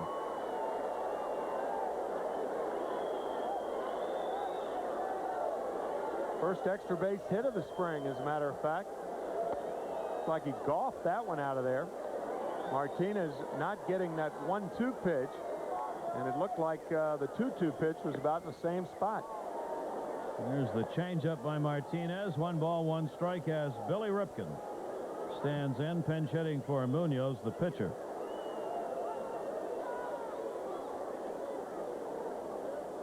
Billy Ripken rejoining the Baltimore Orioles, something Cal's very happy about. Tries to follow Cal, same direction, but not nearly as far. Jones diving, makes a nice catch. And a dangerous catch, too. You may remember about 8 years ago, as you take a look at Cal Ripken, he'll do his running. He's out of the ball game. But Darryl Strawberry made a similar catch and tore up his right thumb as we take another look at the home run of Cal Ripken. That pitch was lower than the one before. Shoe top high. Goodbye. 8-3. 3 hits, 3 runs for the Orioles. 8 and 11 now for the Mets. Here in the 7th inning, 1 away. Jeff Houston, who's 0 for 2, takes the strike on the outside corner. Houston has gone the distance at second base in this ball game for Davy Johnson's Orioles. Bounced away by Martinez. Cal getting his extra work in, giving some congratulations as well. You see the active career leaders in home runs with Cal Ripken fourth behind Murray, Dawson, and Joe Carter. Strike call, 2 balls and 2 strikes on Greg Zahn. Interesting note I saw somewhere the other day and didn't realize that the Orioles now, by adding Alomar, fouled off. At first base with Palmeiro and Alomar at second and Ripken at short, have the major league leaders in hits in each of those positions for last year. Wow. All 3 of them, 3 out of the 4 in the infield, led their position in hits. I didn't realize Cal Ripken had done that, but he was number 1 in hits at shortstop. And Alomar, of course, at second, and Palmeiro at first. Well, the games played partly responsible for that, in fairness, for Cal. Towards third, cut off Jerry Brown, makes the throw to Bogart first, and there are 2 away. Cal and Brady Anderson wearing number 9 out there. Getting their jogging in here. It's a good Orioles ball club. Davy Johnson's got a good team. Yeah, they really have a terrific club. As a matter of fact, their bullpen with 3 ex-Mets, Jesse Orozco, Roger McDowell, and Randy Myers, Randall Kay. Base hit for Jeff Houston. He's been 0 for 2. So he's on with a single after the ground out by Zahn, and that is the 4th hit now for the Orioles. You look over there, and there are all kinds of those former Mets. Sam Perlazzo coaches the third for him. Sammy, a coach with the Seattle Mariners last year, and a chance to be near his dad, who has, Sam was saying, diagnosed with cancer last September. And he lives in Cumberland, Maryland, and moving back to Baltimore. It wasn't that he wanted to leave Lou Piniella in Seattle, especially after the marvelous year the Mariners had last year, but Sam reunited with his old manager. 2 down here, runner at first base. That one, a broken bat base hit into left field in front of Chris Jones. Down to second base goes Jeff Houston, and Mark Smith in his first at-bat picks up a single, so the Orioles have a couple on here with 2 away. Mets fans, now's the time to open a nice cold Beechwood Aged Budweiser. A crisp, clean taste you won't find in any other beer. This Bud's for you. Number 40, Joe Hall. 2 on, 2 down. Joe Hall will get his first at-bat in the leadoff spot where Brady Anderson had gone 0 for 2 and a walk. Juan Acevedo warming up in the bullpen. Steve Swisher, the bullpen coach, with a jacket on down there. Pitch taken up high. Martinez coming on in this inning, giving up that leadoff single that started things. 3-run homer by Ripken. Now 5 hits on the board for the Orioles, 4 of them here in the 7th inning. Swings through. Couldn't help but be impressed by the thoughtful responses of Butch Husky when we had him on the headset. I mean, how hard he's worked, the opportunity that he's getting. Appreciation of Tom McCraw, and very studied responses from Butch. Very, very bright guy. And he knows. I mean, the further question, of course, is what happens when the Mets' regular first baseman, Rico Brogna, is ready to come back and play. And Rico Brogna is hoping to start swinging a bat again maybe as soon as next week. Foul back after that partial tear, the medial collateral in the knee.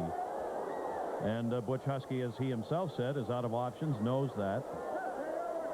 So he needs to find a place. Where does he fit if he's not going to be starting at first? Would he not platoon really, but play some against left-handers there and work some in the infield and outfield? If you can hit, they'll find a place for you. Yep. You'll play somewhere. You just don't know what the other guys are going to do. You have no control over that, and I think that's what Butch was really trying to convey, and he did it very well. He did. Everett moves in, and that will do it. But the Orioles pick up 3 runs here in the 7th inning. Mets still lead at 8-3, and it's stretch time. Now this word from Mitsubishi. Mets on top by a score of 8-3. Number of changes will take place here as Joe Hall will stay in the lineup after hitting. He'll be out there in left field.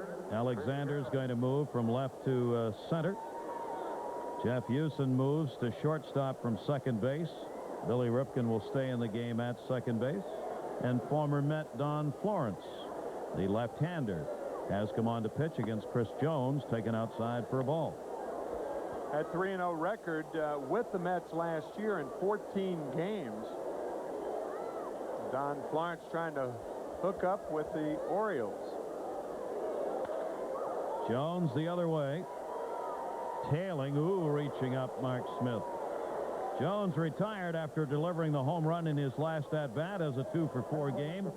Single and a 2-run homer for Chris Jones. 1 away in the Mets half of the 7th inning.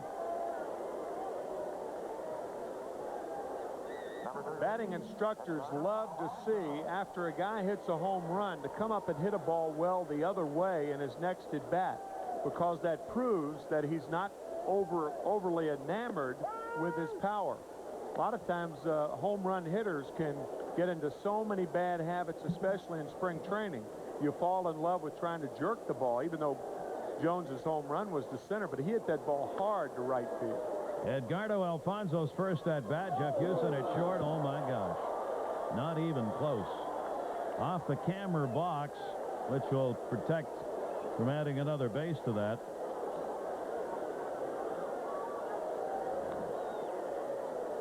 Jeff moving over from second to shortstop. That's a sore shoulder throw right there.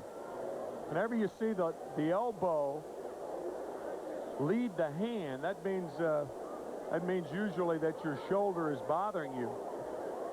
That ball into the runner about 8 or 9 feet. He's had a history of that too with that arm. Yeah.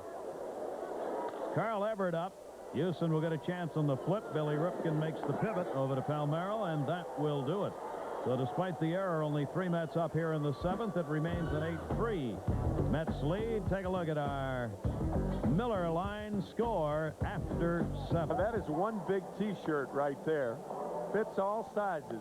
And folks, Sunday, April 7th, it's Carvel Calendar Day. So come on out to the 140 Mets-Pirates game and get a 1996 Mets calendar full of color action photos of your favorite Mets. And believe me, before this year's over, you'll have a lot of them.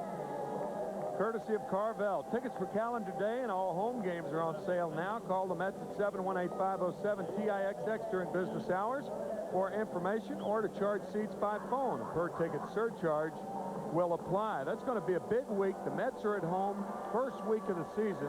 Opening day on Monday, a 140 game against Tony La Russa and the St. Louis Cardinals. Still plenty of seats available.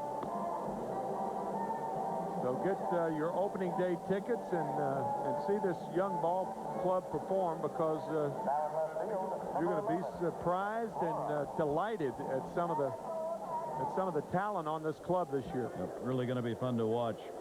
Kevin Flores come in the ball game to play in left field now, as Jones comes out of the game, having played first and outfield. And Juan Acevedo comes on. There you see the numbers for one of the not so highly touted in the press, but highly touted at camp pitchers, huh? Probably with the best arm of any of the young arms, only 25 years old, and gets it up there faster than any of the Mets' young pitchers. Alexander pops that up. Third base Brown is there to put it away. Alexander's 0 for 4. Came in as one of the hot hitters in baseball this spring. Has been shut down in this game. Rafael Palmeiro will, as Alexander going back. Acevedo acquired from the Colorado Rockies in the Brett Saberhagen deal. Been in pro ball now. This will be his 5th year. The major league level, has appeared in some 17 games, 11 of them as a starter, and has a tremendous arm. Rafael Palmeiro. Palmeiro delivered a single, started the 7th, and they picked up 3 runs. Pedro Martinez of the Mets getting their 3 on the board for the Orioles. Chris Jones started at first base in the game, then moved out to left field, ended up with a single and a 2-run homer in the ball game. 1-1 delivery up high, and he's joining us downstairs. Chris, a fine night at the plate. Good job. You feeling good? Yeah, right now I'm feeling real good. Seeing the ball, that's the most important part right here in spring training, to be able to pick the ball up, and I've been doing that pretty good the last couple of days. You, I'm sure, don't care what position it might be. You get to play us so long as you get some at-bats. Yeah, I don't mind. Put me behind the plate, catch. I don't care. Pitch. Put me somewhere out there. Chris, you might want to rethink that being put behind the plate now. Well, if I can get some at-bats behind the plate, I definitely wouldn't mind doing it. Yeah, well, you know, it's really a study in perseverance, your career, huh? You've been with several organizations. You got your chance with the Mets last year and were one of the most productive, if not the most productive pinch hitter in the National League. Why do you use that pinch hitter? Everybody's using that pinch hitter. Please, Well, let me be a baseball player. Can you help me out there? You had 150. It's better than saying a poor pinch hitter. Yeah, I guess you're right. I guess you're right. It was positive. It was, so long as it was positive, it's okay. Well, you know, when you think about it, I mean, ball players do understand that there are only a certain amount of positions to play, and you can't put two guys at one position, and you just have to wait for your opportunity, and when you get it, produce. Yeah, you're right. I mean, you know, they put me in situations last year, and some I came through, some I didn't, but I stayed positive.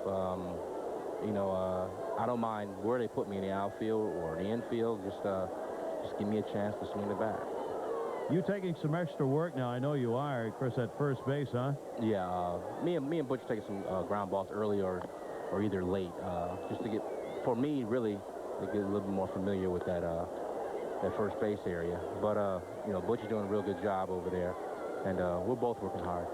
Well, let me ask you, where do you see your role with the Mets here? What would you like it to be? It has to be similar. It has to be similar to what happened last year. Spots starting here or there, guys getting a day off, me filling in, possibly some first base, depending on the situation, depending on if it's a tough lefty. If it's a tough lefty that Rico can't master, then maybe I'll get a shot at him. But most likely pitch hitting, hopefully a little bit more pitch hitting, maybe using me against more righties. I seem to hit righties a little bit better than lefties last year. So. Yep. Base hit right there by B.J. Surhoff. That'll be his first hit. He's 1 for 3 in the game. Palmeiro moves down to second base. Acevedo giving up the walk and the single after getting the first out. And Cesar Deverez will pinch hit, a catcher in the Orioles organization here. Deverez coming on in the place of Don Florence, the pitcher who was hitting in this spot. There is Deverez. Chris, the camp has been so upbeat this season. From a player's perspective, just give us a feel for what this has been like this year so far. Well, with the acquisition of Lance Johnson and Bernard Gilkey, we know they were steady players for their teams in the past, and everybody's looking up to it. I mean, the whole off season, people are talking about the Mets. You know, the second half we had last year, we came on strong. You know, good thing about this year, we have a bunch of real good baseball players. No superstars or anything. Just people who just want to go out there and just be successful every day. Foul bag. And the count goes to the ball and a strike, one away. Runners on at first and second base. Wholesale changes here. You see Palmeiro down at second and Surhoff on at first.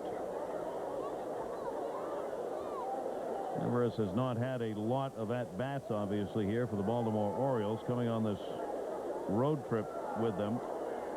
Batting at 200, only 5 at-bats thus far this spring.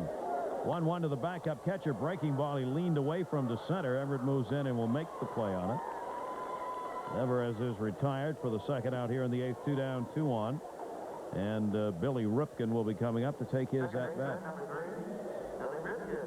You have a chance, Chris, to see these young pitchers that we talk about so much, sometimes in batting practice, but being around them, I'm particularly impressed by the maturity that these youngsters, the Pulsipher, the Isringhouse, and the Wilson seem to have. Fair statement? Oh, yeah, definitely. I mean, it definitely has something to do with the way their scouting bureau goes, the guys they pick up, the high school guys. I mean, because these guys are mature, really mature pitchers. I mean, nothing really gets in their way. In their way. I mean, they just go and get it. Chris, thanks very much. All right. And a great night for you. Thanks, Chris. 8-3, Mets lead it. We'll be back after this from Budweiser. Score of 8-3. This copyrighted telecast authorized under television rights granted by Sterling Doubleday Enterprises, LP, solely for the entertainment of our audience. Any publication, reproduction, or use of the pictures, descriptions, and accounts of this game without the express written consent of Sterling Doubleday Enterprises, LP, is prohibited. Any commercial or other use of the program, such as by charging admission for its showing, is likewise prohibited. Right-hander Keith Shepard, trying to hook on with the Orioles, signed a minor league contract last November. Injury-plagued season in '95. as you can see, whenever it's 1-1 and only 21 games, and also that earned run average, that obviously signifies an injury-plagued season. 10 years in the minors for him with very limited major league service. Let's take a look at our Nobody Beats the Wiz game summary with the Mets on top here, 8-3. Another great performance by Paul Wilson, who started 5 innings, 1 hit, 1 strikeout, no runs, has not been scored on this spring. John Franco pitched the inning, getting 2 strikeouts. Lance Johnson has had 3 hits, 3 runs scored in the game. Gilkey, a couple of hits and an RBI. And Chris Jones, who we were just talking to, 2 hits, including a 2-run homer as he went 2 for 4 in this game and worked at both first base and left field. Our Nobody Beats the Wiz game summary. Gary Thorne and Tim McCarver, delighted to have you with us here on another beautiful night as the Mets try and pick up their 9th spring training win. They are 8-5. Baltimore sounds like a hockey team. They're 7-4-1. That won't happen during the regular season, but they did have a tie here in spring training. A lot of teams opt for that. Otherwise, they run out of pitchers. Yeah. You see the shut up and play man, Jose Vizcaíno. That is a great T-shirt. That's wonderful. And that's kind of his motto. That's one he lives by, too. Doesn't say much, but does play the game. 1 ball and 1 strike. Kevin Roberson, who's working in right field, getting the at-bat here. Roberson's first at-bat in the game, and fouls that one back. And the count goes to a ball and 2 strikes. Pedro Martinez had the tough outing in this game for the Mets with that 1 inning in the 7th. Charged with the 3 runs on 4 hits, 1 walk. One of those innings where a couple of calls the other way for him might have made a whole difference, but not to be. And the 3-run homer picked up by Cal Ripken. 1-2 delivery. And it's taken inside, 2 balls and 2 strikes.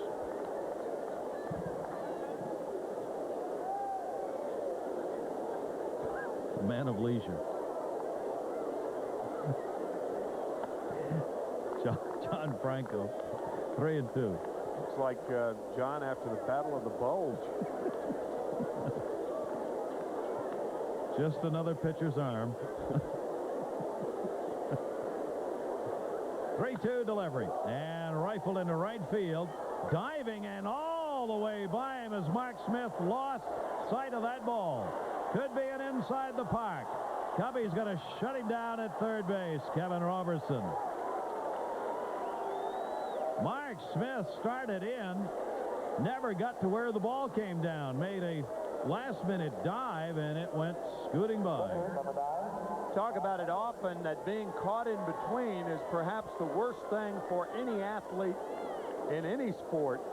And Mark Smith showing why he was caught in between, didn't know whether to catch it on the first bounce or a fly, and that in-between hop just scooted right by him. A triple for Kevin Roberson.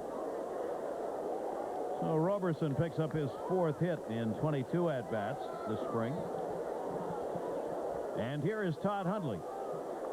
Todd coming on for Brent Mayne, who started behind the plate. Infield is drawn in with a runner at third base and nobody out here in the 8th inning with the Mets on top 8-3. Their 12th hit in this game. Todd's taking a lot of extra batting practice. Fouled off. He worked on one of the other fields today early. Smiled when I asked him about how it was going. He said, I'm just trying to catch up now and getting my hacks in. He said the wrist feels fine, and it's not bothering him behind the plate or at the plate. And now it's just a matter of getting his timing down and getting enough chances, getting enough at-bats so that he feels as though he's ready to go. 1 ball, 1 strike. And he takes the breaking ball outside from Keith Shepard, 2-1. I was talking to Todd before the game and asking him about the wrist, of course, and he said, right now my left hand is sore from catching the pitchers that the Mets have, all of them hard throwers. And if you don't think that doesn't take its toll, there's a bone right under the index finger of the left hand Obviously, the hand has many bones, but that particular one is the one that takes the brunt of most of the fastballs because catchers catch the ball in the pocket because if it sails or sinks, then you want to be able to catch it in the web of the glove or the heel of the glove. That's why you get used to catching it in the pocket, and there is no way of avoiding the damage to that bone at the base of the index finger. And often, for a left-handed hitter, his third, we were kidding about it today, and kidding, you got to laugh to keep from crying. Often your third and fourth at bat, you're actually hitting with your index finger and your middle finger off the bat of the left hand. And he's got himself a base hit through the drawn-in infield. That probably wouldn't have mattered. And an RBI. Roberson scores, and the Mets have a 9-3 lead. And Todd Hundley picks up the RBI and a sharp single. Certainly no pain in that left hand with that swing. That ball was crushed to right field.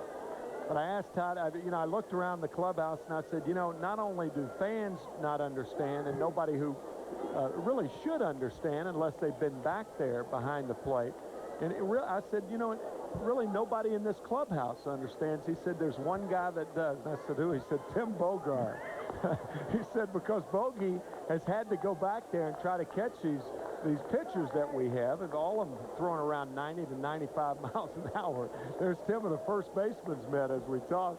Probably would rather use that behind the plate if he had a choice. Absolutely. I'll get all the webbing you can. He said, but Bogey's been back there, and he said, boy, you can have this position. And most of the guys that's why I was kidding Chris Jones, saying you might want to rethink that. Yeah. Going back behind the plate, it really takes its toll. Bogey's going to be the emergency catcher. Right. That's why he did that, in order to give himself a better chance of making this team. He already can move around the infield to about any position. And then in the offseason did the work behind the plate. The extra effort is giving him another position and another reason to keep him. Pitch is down low, and Jerry Brown has drawn a walk. So Brown is on. Mets with a run in here. Runners on at first and second, and still nobody out, with Keith Shepard struggling out of the bullpen. And the top of the order, Luis Rivera will get an at-bat here in the 8th.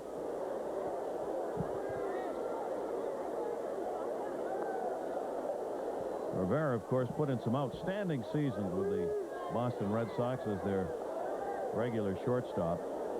Marked for AAA. Grounds this one off the mound at short. Houston makes the double play. Runner moves over to third, and there are two down. Number 11, Kevin Flora. Well, Houston getting that throw over all right. Todd Hundley's on at third base. Those guys, those three guys in the one T-shirt are walking right below us now. And you wonder what would encourage someone to do that. Couple of thoughts on that.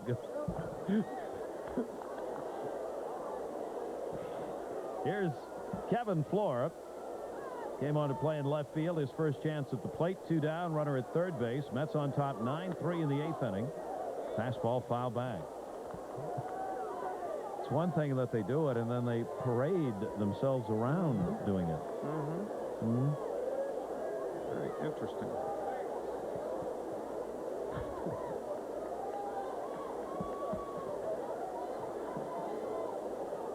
One ball, one strike.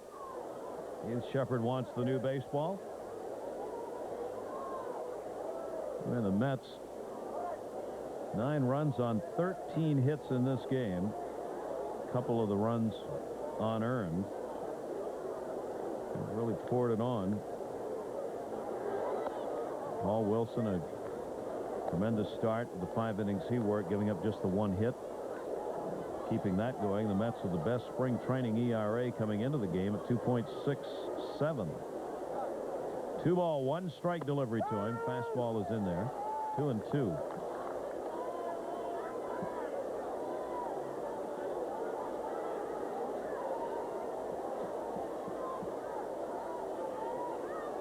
Shepard out of the stretch with Todd Hundley on at third base. And Kevin Flora fouls it back.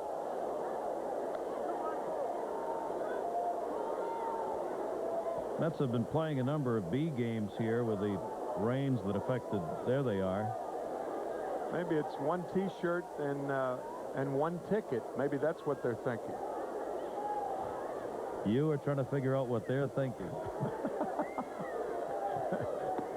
Be careful now.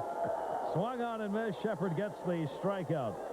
Flores strikes out, but the Mets get a run on a couple of hits and leave one on. Ninth inning coming. Mets up 9-3 after this word from 9 innings. Away from their 9th win this spring, the Mets leading at 9-3 over the Baltimore Orioles. And Robert Person will come on, the 26-year-old right-hander.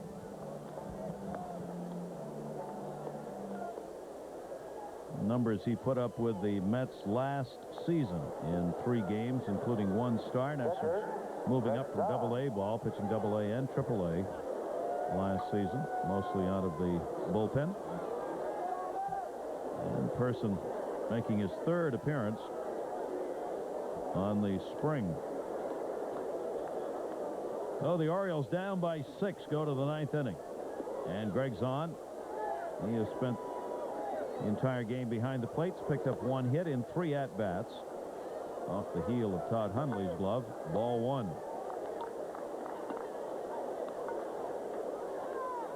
Person's been touched up for 4 runs in the 4 innings that he has worked, walking 3 and striking out 4, or vice versa. Struck out 4 and walked 3. 2-0 count. Left field, not very deep. Kevin Flora.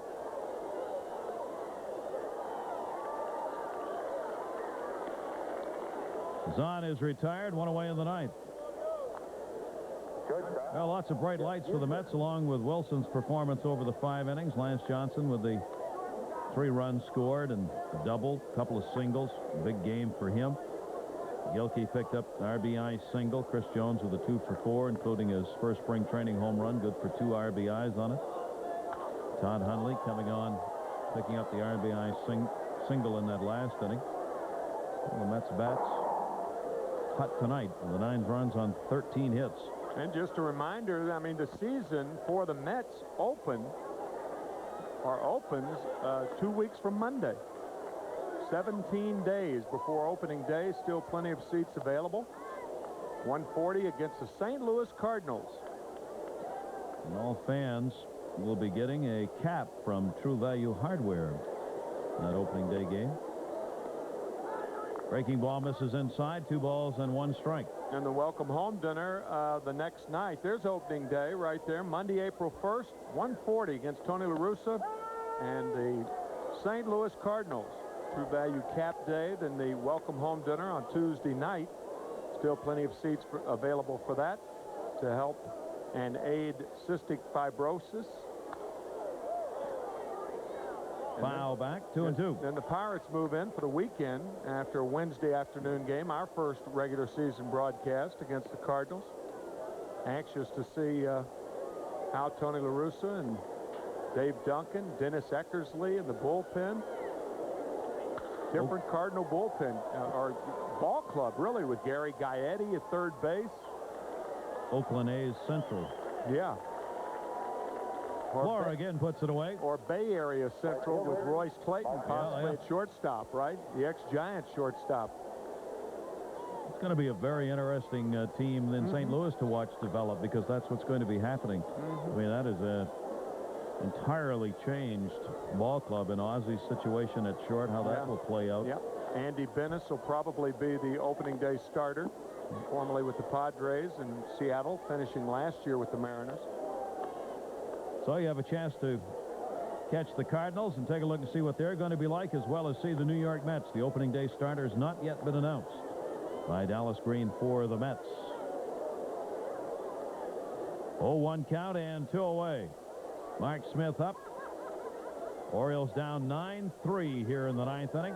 Robert Person trying to end it, and he's ahead on the count, 0-2. 26-year-old acquired from the Marlins.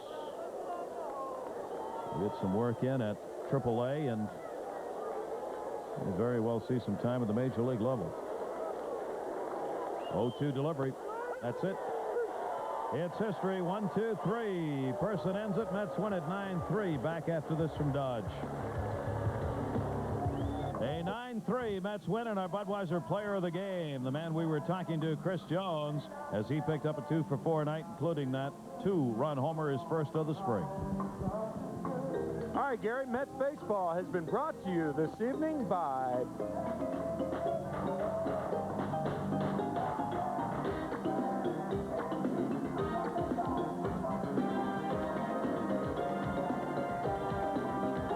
Budweiser. The Long B, official sponsor of the 1996 U.S. Olympic team. This Bud's for you.